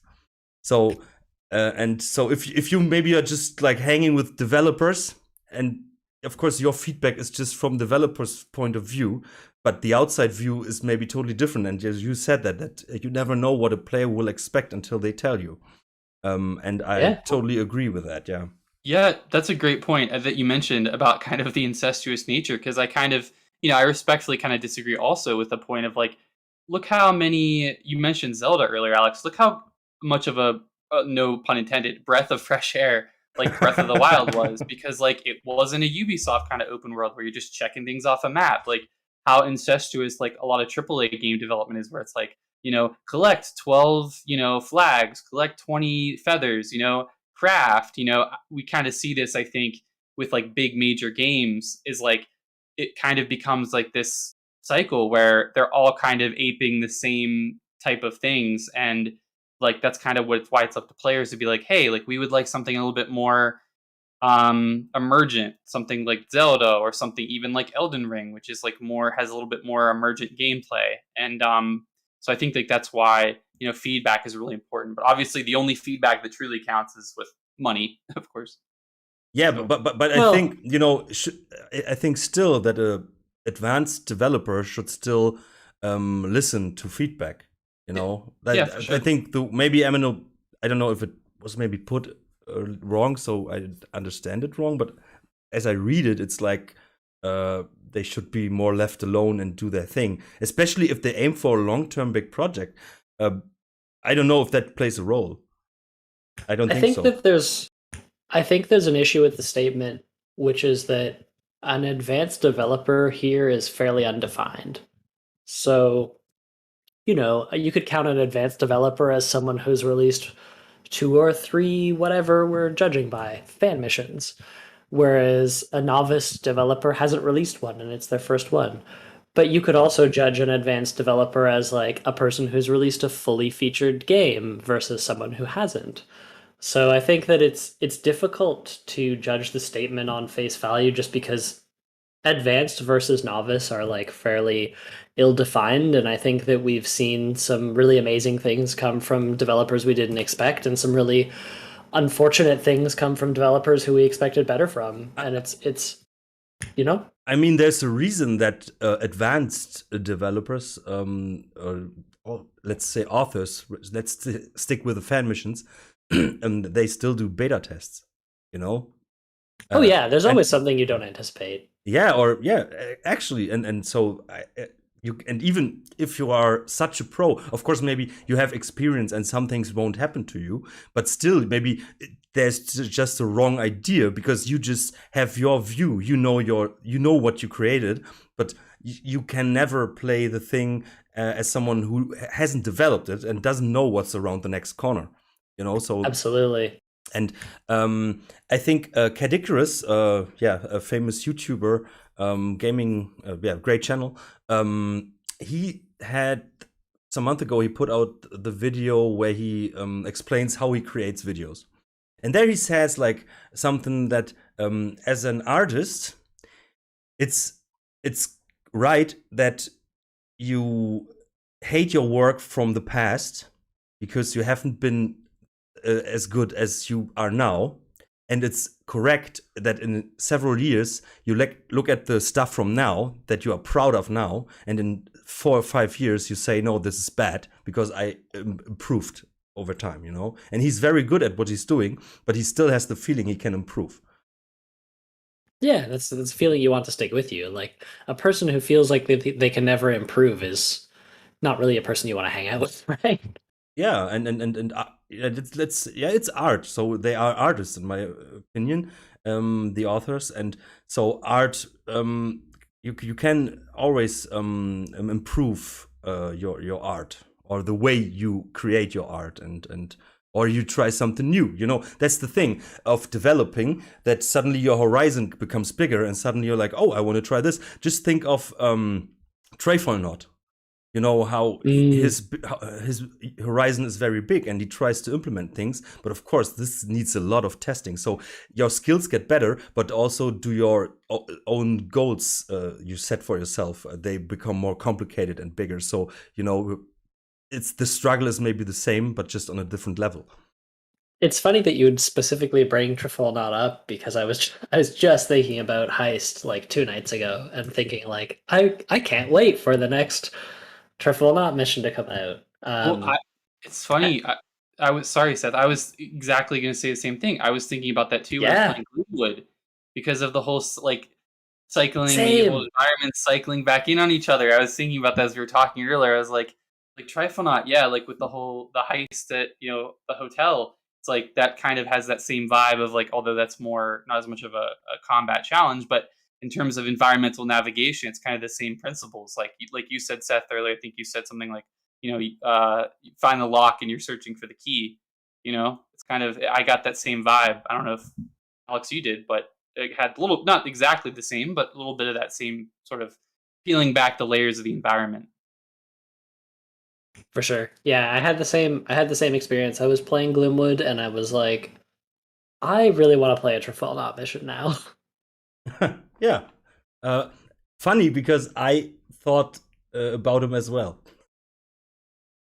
Maybe we should get them on a podcast episode together, cross-pollinating. No. So then there needs to be, a specific point to discuss. You know what? No. Never have I had a clear answer, and never have I. I'm German, I don't it. shit around, It's just like, no. You're like, that's terrible. We're not doing that. That's why you're in charge, Alex. No, I think the reason that they, so we could invite almost everybody in combination because they have some similarities. Just bring everyone. Yeah, like 20 guests, 50 guests. That'd be a fun go New around Year's the room. episode, to be honest. We go around the room and we just make like everybody just designs a fan mission, or we all design a fan mission together with like 20 of us. Oh my god. I'm actually totally in favor of that. No. Having a 20 guest episode where we design a fan mission together. I'm down. That is impossible because we are just hearing each other, and it's even hard with 3 or 4 people, not to interrupt so much, and just see. No. The guy, maybe you can do that with your how were they called? Where you just put Morse code. Yeah, the Morse code thing. Maybe you can do that, with it, and then everybody can send their ideas around, and in 30 years you have something. We just need to talk. Tell me you have a telegram machine. Please don't tell me you have a telegram machine. What if I told you I saw one at Value Village, which is a local thrift chain, not too long ago, and seriously considered buying it? That doesn't surprise me anymore. Sorry. So, Esamir, one way around it is to get different devs who are fans of each other and let them talk shop. That would be interesting, but I don't see where our role would be there. We need we're facilitators. We're facilitators, Alex, especially you, a grand facilitator. We just need a talking stick. What is a facilitator? Sorry, I'm missing the vocabulary. Facilitation is like the act of helping something along. So if you're facilitating something, you're assisting it in progression. So like if you are facilitating me fixing my kitchen sink. Yeah, more or less, but with a more active role. A facilitator is actively involved. So if I'm fixing my sink and you're facilitating me fixing my sink, you're probably handing me tools, giving me advice. Yeah, and I would say, hey, maybe buy modern tools. Yes. You're making sure that it goes the way it should go. You're smoothing out anywhere a rough edge might appear. Hand me the old timey wooden screwdriver or something with you. No. So from the future episodes, I will I'm the facilitator, Alex, and it's a good title. I would be proud to have the title facilitator. I'm happy to ascribe it to you. Yeah, you should start your own podcast, maybe like old things in a new world. It's old shit podcast. But you don't release it on the internet, you can buy it for Only your gramophone. Gramophone. You need wax cylinders. You have to crank it up with a wax cylinder. Ham radio. Yep. Hello, and my name is Grandpa Seth. I seriously think I'll make more sense as an old person than a young person. You are, on the podcast I just referenced where they talked about that releasing thing. There's one guy, and they always are making jokes that he's already an old man. He's like, I don't know, 38. But yeah, he sometimes behaves like he goes fishing, and he likes stuff that old men like, and cliches. But yeah, More leisurely paced life. So I'm facilitating to the next topic, Heck yeah. and that is who was asking this on the community? Let me check. It was where was it? Designing new enemies? Oh no, that was that strange guy. D2FS1 asked scariest mission in each game. So Thief 1, Thief 2, Thief 3, of course, because scariest mission in Thief 2014 was the whole game. No, no, we can, of course, let's take Thief 2014 as well. I think you guys haven't played it, but I can say I've played it. I haven't beaten it. Okay. Do we count fan missions, or are we going? No, LMs that would only? be such a too big pool Too of deep. possible missions, I would say. No, I would go with original. So for yeah, start, Jake, please. Okay. So for me, just the first one that comes to mind for Thief 1 would be Return to the Haunted Cathedral, I think. Ha! That would be mine. Do you want me to go through and give all mine for 2 and 3 as well? No, let's maybe start with Thief 1. I think it's interesting, maybe if we have different ones or not, so we can compare the one game. It's my idea, if you are cool with that. Yeah, apples to apples. Yeah, I would say yeah. Return for me. I just think because of the enemies and also the being trapped. Well, you think that you're trapped and then you find your way out, and also kind of, I think Return also is a little bit claustrophobic, which also kind of helps the fear, in my opinion, or the tension. You have all these buildings, but it's very like squared off and very tight in terms of the level design. So I think that helps for the fear for me. And of course, obviously the haunts and the ghosts and the zombies and the graves and just the whole object of the mission. So that would be mine for those reasons. Seth. There were a lot of times when I was playing the first Thief that I don't know, if we're talking first playthrough, I was like, this is the scariest moment. And I was like genuinely terrified. Like the first time a door closed on me in the Haunted Cathedral, my pants were loaded, right? Like I was gonna die in that moment. But there were also times when, like, the first time I played, like, Crag's Cleft really got me. The first time when I came across the, like, fly-covered zombie on the floor in Crag's Cleft, and I was like, oh my god, I don't even want to get near this. What's going to happen if I step on this? Will I lose health? Will it explode? Will it stand up and attack me? And then just having things like the skeleton throwing its skull at me reinforce that.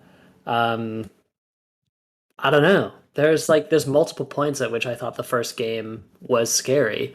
I think that if I'm looking back on all of it collectively, I would have to agree with Jake and say Return to Cathedral was the mission that introduced the most uncertainty and put me the farthest out of my comfort zone in terms of dealing with the obstacles and enemies put in front of me in the level. Because that's the mission that you have, and first of all, you have enemies that you have the tools to defeat, but that you might not realize your tools are for defeating them. So like flash bombs killing zombies.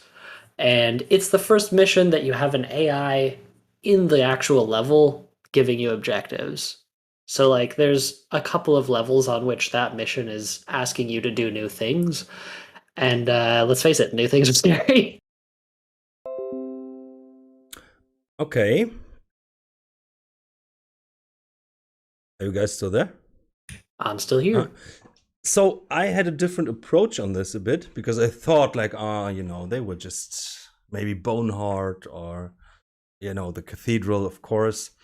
But I thought like, okay, first time playing Thief, as a Thief 1, as an 11-year-old. And it was the second mission. I don't recall the name at the moment, but the Hemorrhoids prison, Craigsleft. Yep. And that was so scary. The mines, and then the first zombie you stumble upon. That was the scariest shit for me, and it took me a while to get back to Thief. So from a totally different, I totally get, and I think Seth, your description of the cathedral was totally nailed it. But for me, that scariest thing will always be that the second mission, the beginning, and the whole thing. Like it was so scary for me.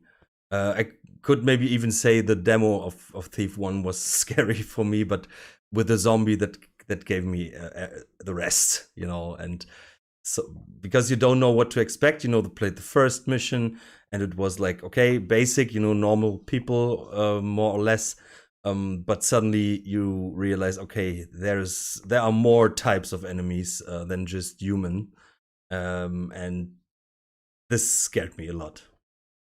So I think that moment was maybe the scariest for me. Maybe not the mission in its own, in comparison to other missions that were aimed at to be scary, but from that perspective, this was the scariest mission for me back in the days.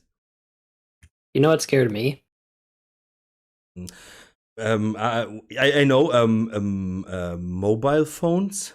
Yeah, I was waiting for I that. was literally saying to say the same thing. Anything from the 21st century, Alex, I was going to say. That's funny. Like I hate toilet seats.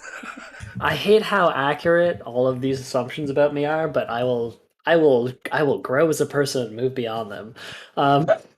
It's done with love, not with animosity, obviously. Hey, Can't stand running water. Oh, guys, I have to leave. I have to go to that book burning. Oh God! Oh God! This is a direction I don't want to walk in. I'll move past that one fast. I was born in 1991. Thief came out in 1998. I was scared of the Looking Glass website. I remember seeing the Thief demo and going to the original Flash Thief website and being like, this website is terrifying. Mom, buy me this game.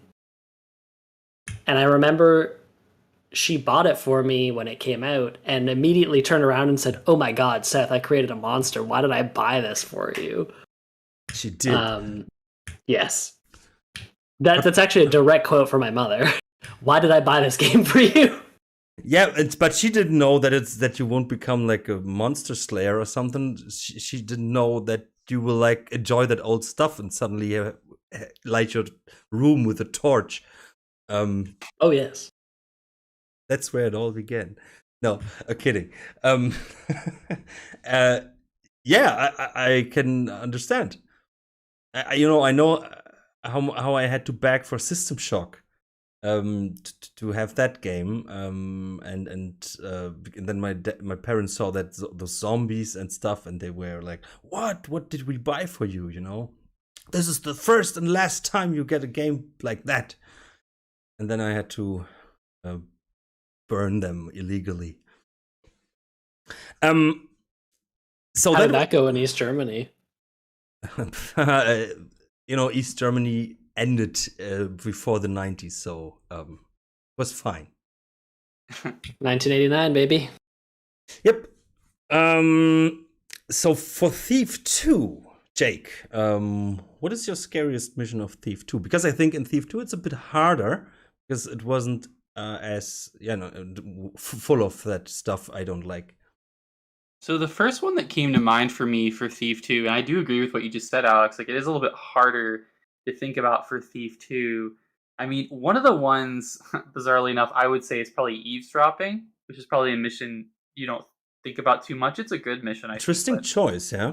Yeah, I think it's because that whole conversation, listening in on Karis and Truart, and just like the whole rust gas thing, and just kind of like the whole kind of horror of that, because it's, of course, you don't see it, you hear it, which I think adds to the horror of it. And then of course you have that, you have like the catacombs or whatever underneath the monastery with the Hammerhaunt like wandering around, and it's kind of, it has this kind of like chilling atmosphere. So that was like one of the first ones I thought of, just immediately, because I think of those two reasons. The conversation. I mean, what you don't see is often, as we know, scarier than what you do see. So, but much harder to choose, I think, is what I would say on that final. Like, as a put a bow on it, I think it's a lot harder for me to pick Thief 2 scary missions than Thief 1. So Seth, Depends what you're afraid of. Are you afraid of robots? True. Are you afraid of technological progression? Like I knew that something like that would come now. Thief 2 was the scariest game overall because there was progress. Karis must be stopped. This guy with this electricity shit can't stand it. So, Seth, what would be your scariest mission of Thief 2? I don't know. I had a moment when I was playing, like, if I'm being honest about it, I honestly kind of found Trail of Blood a little unsettling because I didn't know what was going to come next. Like, in hindsight, it's a pretty linear mission and it's not particularly scary. But on a first time playthrough, that's one of the missions where the game is like, you can't expect anything that you could previously expect, right? So I was like, what am I going to run into? Who am I going to see here? Is this like Garrett, is this the mall? And then of course I got murdered by a tree beast, so I could never trust trees again after that moment. And here I was, person thinking I could trust trees. Yeah. And now you don't go into woods anymore. Now I never even leave the city. Yeah. With your carriage. But yeah, I don't know. I wouldn't say Trail of Blood is the scariest mission, but I think it's the one that, at least for a first timer, messes with your expectations the most. Yeah, I would say the same. That was my first thought as well, because when I played it for the first time, of course, I again used that mindset. It was like, oh no, now we go back to nature, and now it will end like Thief 1. But the scariest moment for me, and so for a while it was the scariest mission, was I'm so bad with the names, but where you get back to the Lost City, because I think it's commonly known how much I hate the Lost City of Thief 1. It's for me the worst mission ever, and yeah, we had some funny interaction with Dominus some days ago. Where he created a really great cover art if like the Lost City would be a book, and then I took that and just photoshopped the Control, Alt, Shift, and End button into it. I remember that. Kidnap is the mission you're thinking of. From yeah, right. Thank you. And when Garrett says like, it's the Lost City, and I was like, why on earth? Like, for every reference from the first game, no, but you take the worst experience. Of course, the mission turned out to be totally different, but... And then naturally, you were like, no, and I was like, yes. I pressed, and that was my reaction. I never finished it for years. I just skipped it. I didn't care. And at the end, it is a really bad mission in Thief 2 with all this carrying around, and it's really not a good mission. But I can see why people like the Lost City, the original one. But this time, it's even a bad mission, and I think there's no discussion about it, in my opinion. But I hated that moment. But then also, the last mission, I think, is really scary, because with the whole design of the cathedral and stuff, and all the robots running around. But yeah, Kidnap was the worst for me, especially the beginning. So you're saying that the Lost City scares you, and that kidnap scared the shit out of you. Just hearing that we have to go back there was like, oh, really, guys? Well, why? You know, you could have taken everything, even the Bone Hoard, or I don't know, the cathedral. But this, you know, like, because this orientation and running in circles is way more annoying for me.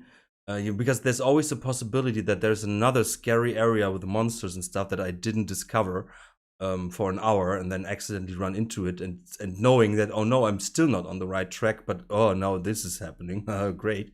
Yeah.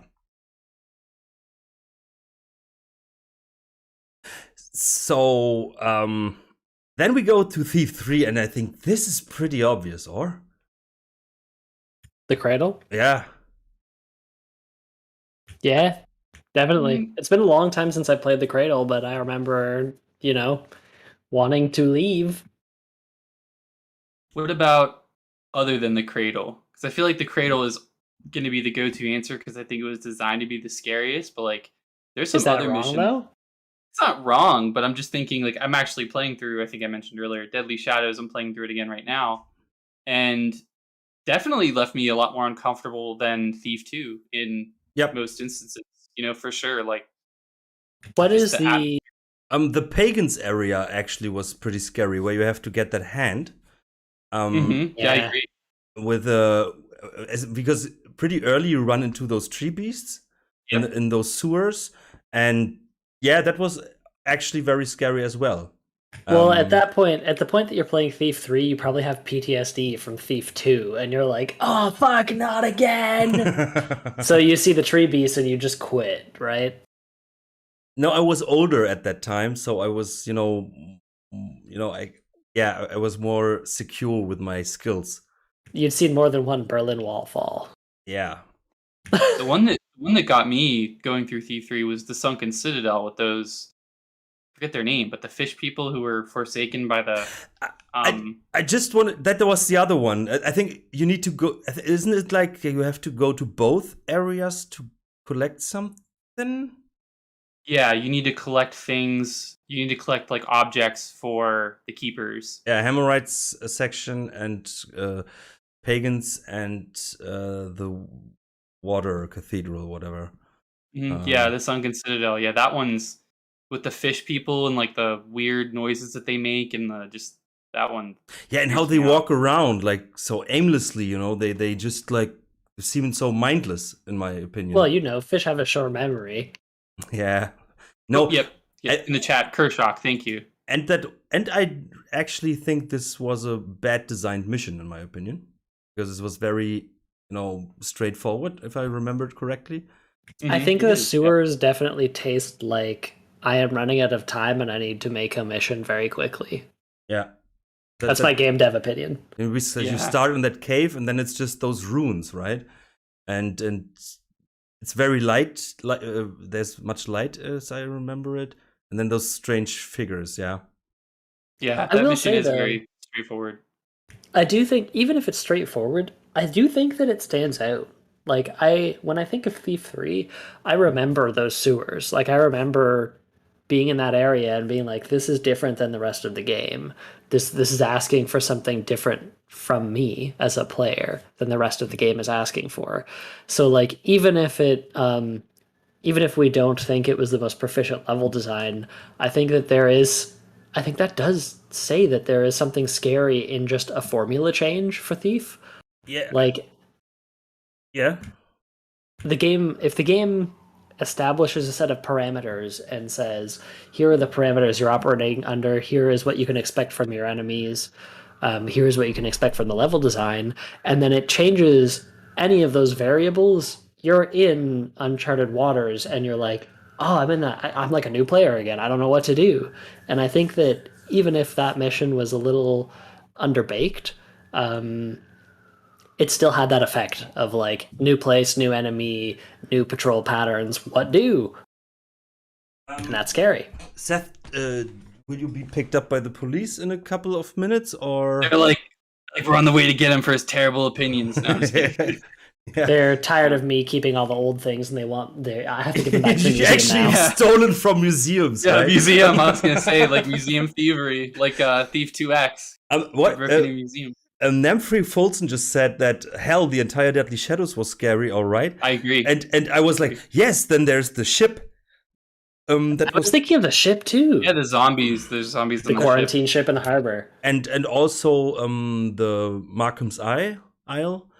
Was the depressing atmosphere was pretty scary in my opinion. And yeah, actually, Thief 3 actually went way back to the original thing from enemies and atmosphere and stuff. And yeah, it was pretty scary, I think. The animated statues also mentioned in chat. I totally agree. When those statues, when the hag brings those statues to life. Oh, yeah. Ugh. Yeah, Classic. the whole thing was. I think that still think that Thief 3 has the best story in my opinion. I agree because it got very personal. And there's a real mystery, like who's the real enemy, and I would love that the hag was just somehow mentioned by that detective's just writings, and you don't pay much attention. And then it suddenly gets very important, that was, and the reveal that she was hiding among the keepers, that was really cool. So yeah, I think Thief 3 is, in general, in my opinion, the scariest game of all. Yeah, for sure. They really utilized the then current technology of, I think, Unreal 2 really well for the shadows, the lighting. They really did a good job of here we have this new technology. Now let's use it to make this game oppressively. Let's make bad decisions with it. Yeah. And then we have Thief 2014, and there was one intense moment after the brothel. In the brothel mission, you get into this. I think it's a keeper's hideout, a former keeper's hideout, and there's that huge a tower you go down with. There's a little riddle. It's pretty annoying with the platforms you have to turn around. Very gamey, but you always hear those noises from you don't know what it is. Then there's the dead or the boric fossil that is lying around there, and which was a cool Easter egg. But the way down and hearing those noises and not knowing what's to come was that was actually a really cool moment of that game, and there are not many. So I don't know if you guys know about that. I don't think I got that far, to be honest. Because then there was also this asylum level, which I think was very inspired by the Cradle, but it didn't. It was too much in your face and not a mystery, really. It was just so that was so typical stuff. Like a wheelchair that is suddenly moving out of thin air. Like ooh. That was too obvious, Never been done before. But thinking of the Cradle, that was actually, I think that is one of the strongest moments in gaming I ever had. You can decide when it gets scary. To finish the mission, you need to I think it was turn on the generator, I think. Yeah. But you can decide when it's happened. So you can explore the first area. And if I do that, something will happen. Even when you played for the first time, and even the second and third time, okay, this is the point. When I do that now, then things will turn around really bad. But that's a very strange feeling. Okay, it's my decision, but I don't have a choice really. I just can decide when the time happens. Yeah, one of the worst dynamics you can give a player is show them that scary things happen in a certain circumstance, and then tell them that to progress, you need to basically create that circumstance on a large scale to progress. But I think it's not a bad thing to do. No, it's not a bad thing at all. It's a bad way of. Well, no, I meant it's one of the worst things you can do emotionally. It's one of okay. Let me rephrase it. It's one of the best ways. Mean things, yeah. Yeah, it's one of the best ways you can fuck with people. I don't know if you've ever played Stalker, but Stalker does that in that they're you need to find information about this guy. So like most of the game takes place on the overland. And then there's a mission where they're like, okay, to find information about this guy, you literally need to go underground where the dangerous things are, where it's dark. And that's the moment where you're like, I don't want to play this game anymore because you know that like it's entirely up to you. You don't have to progress. You don't have to go underground to find this information, but like you have to. And Thief does that same thing where it's like, well, if you want to get out of this, you gotta flip that generator switch. But you just know that when you do, all those things you hate, they're gonna show up. Yeah. So it's your choice ultimately. You're gonna do this to yourself, and we're gonna make you. Yeah, that's actually it. And but the whole thing, how it starts, and yeah, that's I hate it and I love it. The atmosphere is so amazing. What you discover at on the attic, and there, the way to the attic. You know, this room with all those beds. Yeah, it's really great. But yeah, someone just said that Moira Asylum, I think that was the one from Thief 2014. I didn't think it was scary, but I think it's interesting how different people see it. But maybe at that point I was so annoyed by the game that it was like, oh yeah, now the jump scare whatever comes, and the enemies were so stupid. Yeah, I have a lot of I feel bad being hard on Thief 2014. Why? Like, there's no reason. I don't know. I want to like it. I'm the kind of person who wants to give the benefit of the doubt because I know that at the beginning of that project there were people involved who wanted to make it something that Thief fans, traditional Thief fans, would appreciate. So I feel bad when I look back and I'm like, we were all there at the beginning rooting for it, and then by the end we were all sad. Yeah, it's one of those things too where at the time you're like, after them, I mean, I think Human Revolution's pretty fantastic. So you're coming off Human Revolution and you're like, perfect developer. Like they totally, made, I think, what a sensible soft reboot of Deus Ex would be with Human Revolution. And then it's like you go into that and you're like, okay, this is who I would pick to do it. Like perfect, like the dev to do it. And then, obviously things happen with, publishers and other things and doesn't turn out how you want it to, but yeah, Tis what tis. Yeah, but I know what you mean, and of course it's sad for the people who actually worked on it. But yeah, it's just not a good Thief game. But it's interesting. Didn't we have that on the last TAFFERS talk? Oh, I wanted it to be a topic maybe, but it didn't make it. Where someone shown up at the end. Where there was someone on the Thief 2014 was their introduction. the Reddit thing, where someone said that he thinks that Thief is a really great game and he's eager to jump into the rest of the games. And all the comments are like, "Oh no, you started with Thief 2004, you haven't seen anything," and blah, blah, blah. It was so I knew what the comments will be like. I mean, to jump back to something to do with Thief 1. When I had my friend, sorry, are you trying to stop me? I'll let you if you need to. No, go on.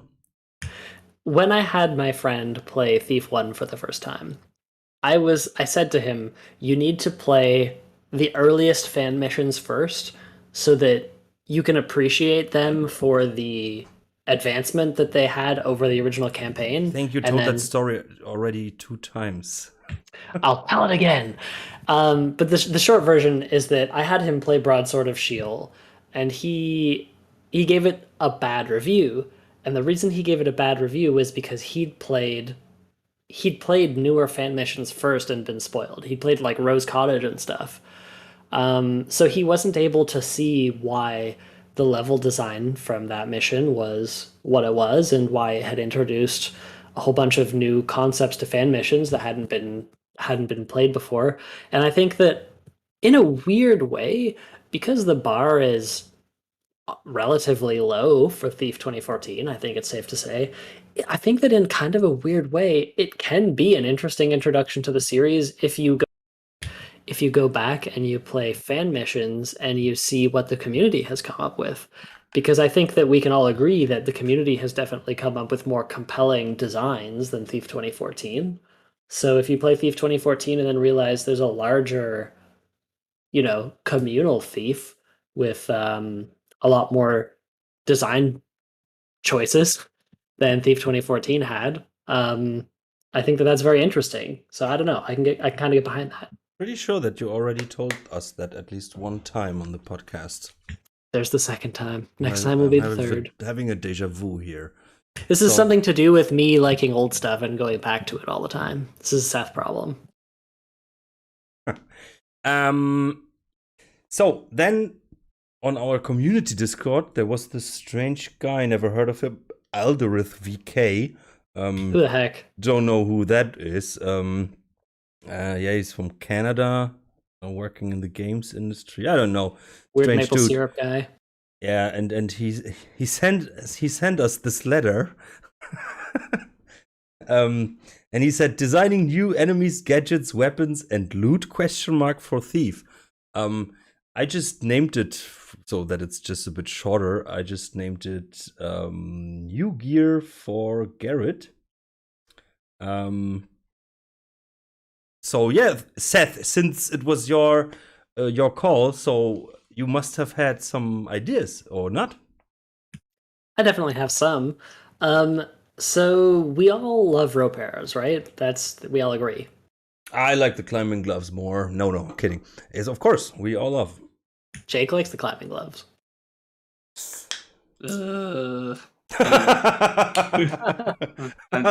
doing, like I said, I don't want to repeat myself, but I'm doing it again right now. So it's like, I'm just, not good. Can you do that sound again? Can we turn it into a soundbite and add it to the IAL soundboard, please? Which doesn't exist, but yeah, I can do that. We didn't have enough time. They didn't have enough money. Oh. For a zombie, like in a game. Like, but yeah, let's please go on with your ideas. So I think that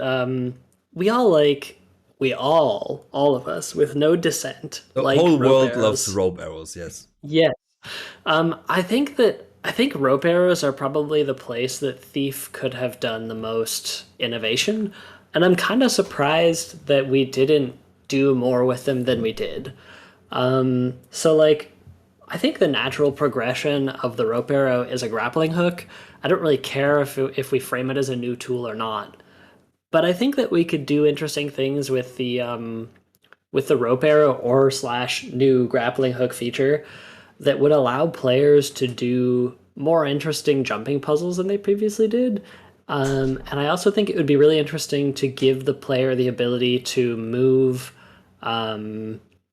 objects using rope arrows. Like, imagine what a puzzle might look like where like you have to push or pull. Well, you couldn't push obviously with rope arrow, but where you could like pull an object with a rope arrow and have physics interact with that. Like, I know that could be a very dangerous area and that like it has the potential to backfire if the physics break.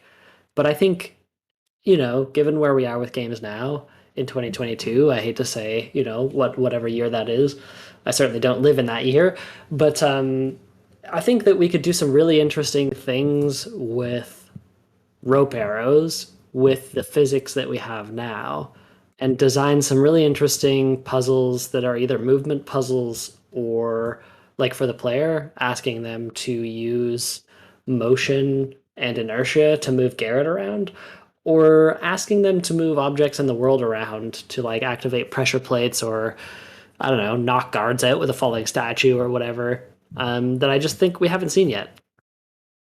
I think I like the idea, but I'm just thinking of the poor developers. I think creating the rope arrow must have been technically pretty advanced at that time. Oh yeah, for sure. Well, but being now where we are, don't you think we could design so you something new? Yeah, you can sit next to Eminal because she just the person Eminal. Sorry, I always rate early 2000 FMs from the perspective of these years. I know, so no, I read that wrong. Yeah, of course. So do I. She jumps back into the perspective. Oh, sorry, I read that as I always rated from today's standards. But sorry, that was my. I didn't. So Seth, you have to sit alone. Yeah, if you watch it from that back in those days, then this would have been technically really hard to do. I see your point. I know what you, but then I think it would have gotten a bit too gamey, in my opinion. Like then they maybe would have forced some strange, like box pushing, pulling, whatever, riddles and stuff like that. I'm not a fan of the way I see how it would have been implemented, in my opinion. But what if it was now? I can see it like, for example, there's a gap, and on the other side there's a box, a huge one, and then you can put it in between the gaps, so suddenly you can move forward. But I don't know it. Then if they implement this mechanic, then of course they would have used it a lot, because it would have been a lot of work to implement it. So it must be used, and I think that would be an overdose of stuff like that, in my opinion. Yeah, that's a good point. Like when you spend so much time designing a mechanic, you want to actually use it and not just like have it be super situational, where you only use it a couple times. And I was thinking of stuff like when I was thinking of just like, new gadgets and stuff like for Thief, I'm thinking of like, what could Thief use that it doesn't have that like wouldn't like break the game, or like that wouldn't like make it too easy? Because I feel like Thief 2 is like perfect in a lot of ways, but perfect in that like all the gadgets have a utility, but nothing like breaks the game too much. Like even invisibility potions are super expensive and limited and run out quick. But what I was thinking of is maybe like a scouting orb that perhaps you can like actually put on like walls, and you can like stick places that are like, can stick it onto walls, sort of like a sticky cam. I was just about to say sticky cam. Yeah, you just missed my point, Seth, about why it isn't a great idea with the rope arrow. But well, that's because I'm the worst. Yeah. No, but Jake, go on. Sorry. Yeah, I was gonna say no. Just like I would maybe like, instead of adding something new, I'd maybe like improve the scouting orb and make it where maybe you can stick it on walls. Maybe even it can like roll around or move a little bit, but you don't want it to be too. I guess you wouldn't want to move it too much, like almost like a little, little robot. You can pull it with your rope arrow. Yeah, you can like swing it around, and I mean, I think that would be cool. But I don't. I like your idea, or like what I missed about that scouting orb is that you can just use it once, and then when you go out of that perspective, then it's gone. That you cannot jump. You have to pick it up again. But if there would be the possibility to place it at one point and make it sticky, that would also be great. And to have like a spot you want to observe over a longer time. And that could have been also led to interesting game mechanics, in my opinion. Like I don't know, you have to be at two places at once, or have to overlook one place to know what's going on. But you have to also do physically something at a different area. And then so you have to change back into that view of the scouting orb. I can see a lot of potential there. And then also like a scouting rope, like that you can shoot over a wall, or make it stick into a surface or something like that. That would have been cool. Oh, that's a good idea. I just like having a rope that you can shoot sideways, and that you can maybe even like kind of climb on, or like make your own like little like platform, like make your own horizontal platform, because with rope arrows it's all like vertical, but like having like one where you could be like cross like a really large gap, kind of like that rope in Life of the Party that you walk across. Like that would be, I mean, that'd be game breaking. I think there'd be a lot of ways to exploit that, but if you did that well, it depends. Really cool. That depends on level design, right? Yep, true. If you do a fish in a barrel level design, where like the level is designed in the round with a central atrium, you could actually like really leverage that. I can see that working very well. It's funny, Alex, because exactly as you said that, Jason said it in the chat as well. And you know what? I agree. I think that a zip line or a tightrope line rope arrow would be great. I think that you could definitely design really interesting missions around that. So, but I like the Jake's idea of the scouting orb. I think that is an idea that could lead to some interesting things. I think so. I think there is one problem with it though, and it's the same problem that you have with mines, which is that like they do have a very specific and limited utility, and maybe I am just not smart enough to see, but I think that I think there's a limited utility in that. I think that it's not I think that it's not a tool that you can design a lot of super complicated puzzles with. No, but But for example, maybe you need to kill someone, whatever, and there's a monster, and that's going slowly down a hallway, back and forth, and then there's maybe a huge gate in the middle of it, but the switch for the gate is totally somewhere else for whatever reason, and you have to time when the thing goes to the underneath the gate, and then you crush it, for example, just something like that. And so but you cannot see when it's there from the position you are, so you need a sticky cam on the gate. Yeah, and that would be cool. But I think the easier way would have been to make it possible to look through a mechanical eye that is there, and then you can just look into a monitor or something like that. I think that's what I was going to say. I was going to say, how about you can look through the eye like in real time instead of just being in the eye? Say like part of Garrett's vision, like half of Garrett's vision is like the eye, or the other half, or maybe it's like a little square, and maybe the drawback. Yeah, of course, that would actually make sense. And then you sacrifice like part of like your present vision, like being able to see what's in your current environment for being able to see what's through the eye. So it's kind of like a little playing bit with the FOV. Yeah, exactly. Yeah, I do think that's smart. I see the chat is really active about this. A lot of feelings. I like the tripwires. Banana peel. Throw a banana peel on the ground and guard Benny would just look like, whoops. We had that in Thief 3, the oil flasks. Oh, that's true. I'm playing it right now. I never use it. You can light on fire and napalm the guards. What I also liked in Thief 3 is that you can put a moss arrow into the face of a guard.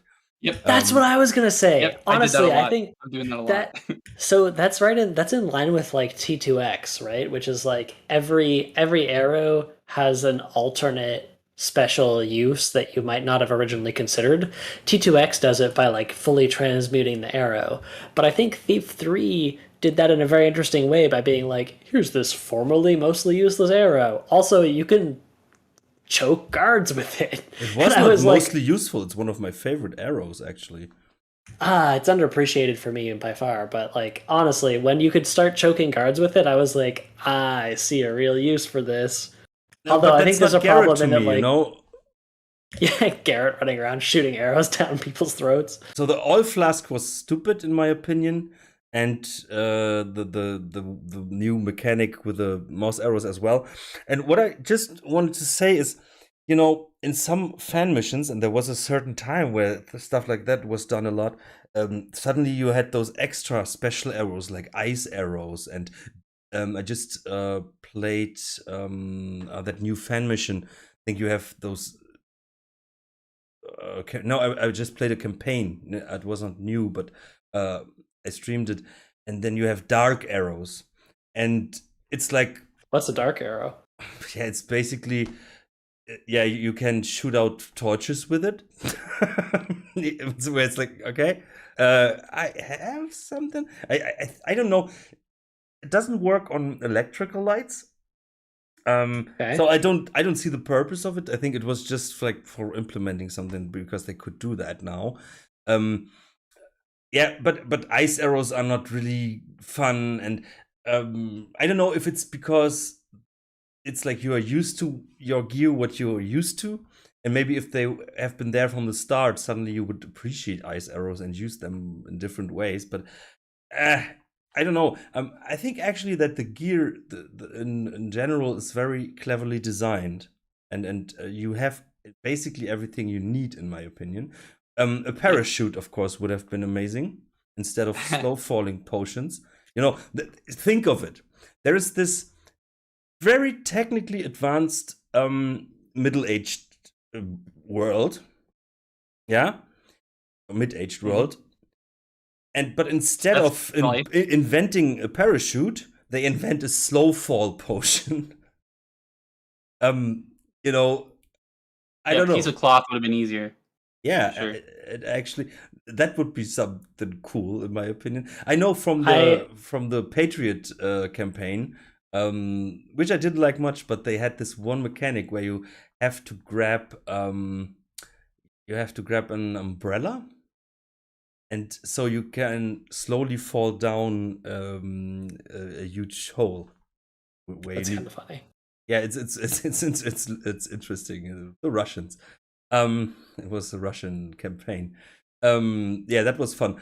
But in general, I cannot really think of of something that's really necessary and that makes sense in the context of the world.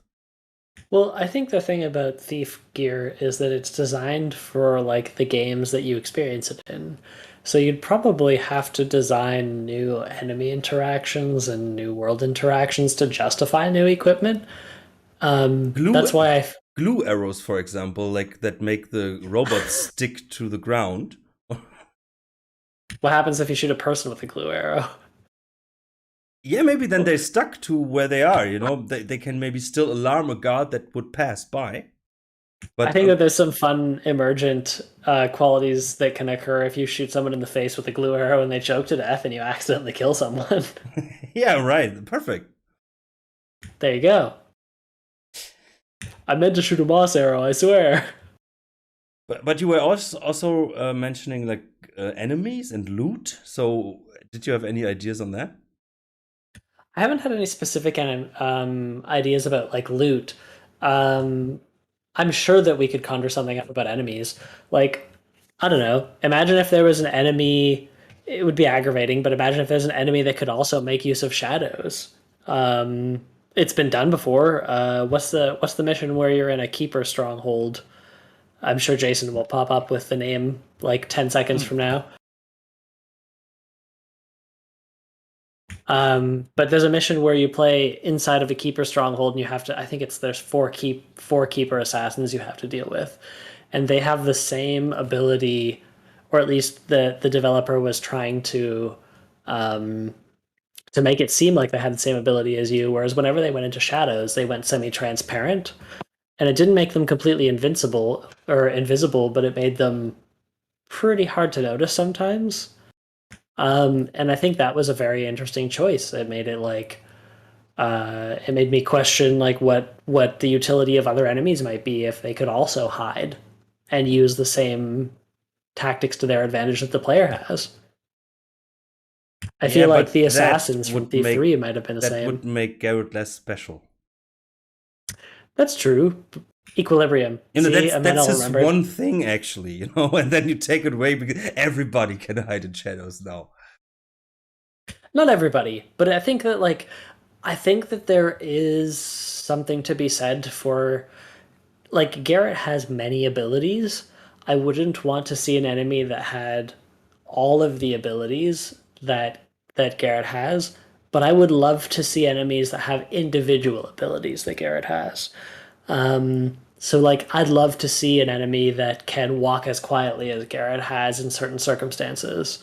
They would have to be predictable and repeatable circumstances so that like the player would understand, you know, I need to be careful in this specific environment or else it would feel unfair. Same with enemies that could use shadows to their advantage or enemies that could use, you know, like it'd be really awful, but imagine if an enemy could drop a flashbang on you or a flash bomb. I agree with you. That would lead to some interesting and stressful situations. That's a cool idea. I don't want to see an enemy with all of the abilities, but I want to see enemies with individual abilities that Garrett has. Yeah, I think that would be stupid to put those skills into one enemy if you can have different types of enemies, because that would make the variety of enemies even bigger and better. I totally agree. Or maybe some robots that maybe can climb walls. Oh shit! And stuff. Spider-Bot? Yeah, the Spider-Bot actually would have made sense if he could have done that. You know, like climb the wall and the ceiling. yeah, I can see some interesting choices there. I could see something interesting happening also if you imagine upping the stakes for an enemy that is suspicious you're around. So like you trigger the enemy's first alert state and they start putting mines down. So now you have to disarm mines and circumnavigate patrol routes. Like I think that's a very interesting choice. And I don't think I've seen anything that does that. Yep, but I think the world of this is endless, and to be honest, maybe that I'm too old school. But in general, I like my arsenal I have, and for me, it's sometimes hard to make choices. And if the shop would have had even more stuff, that what I liked is the EMP grenades from Thief 2X were mentioned. I liked those. They were cool and helpful. Mhm. Um, Yeah, I agree. Those are one of the highlights. Yeah, and yeah, maybe getting rid of the sword. That was a good choice in Thief 3 with the dagger, which was basically a deadly blackjack. So you didn't really have a weapon to fight against guards, really. Which was, in my opinion, a good choice because Garrett, it doesn't make sense that he has like this huge sword on his back. A dagger, yes, but not a huge sword. But then there's like he has like 50 arrows. Like in so many missions, you have like 30 broad-headed arrows. It's like Somebody just suggested a very interesting idea in the chat that I want to bring up.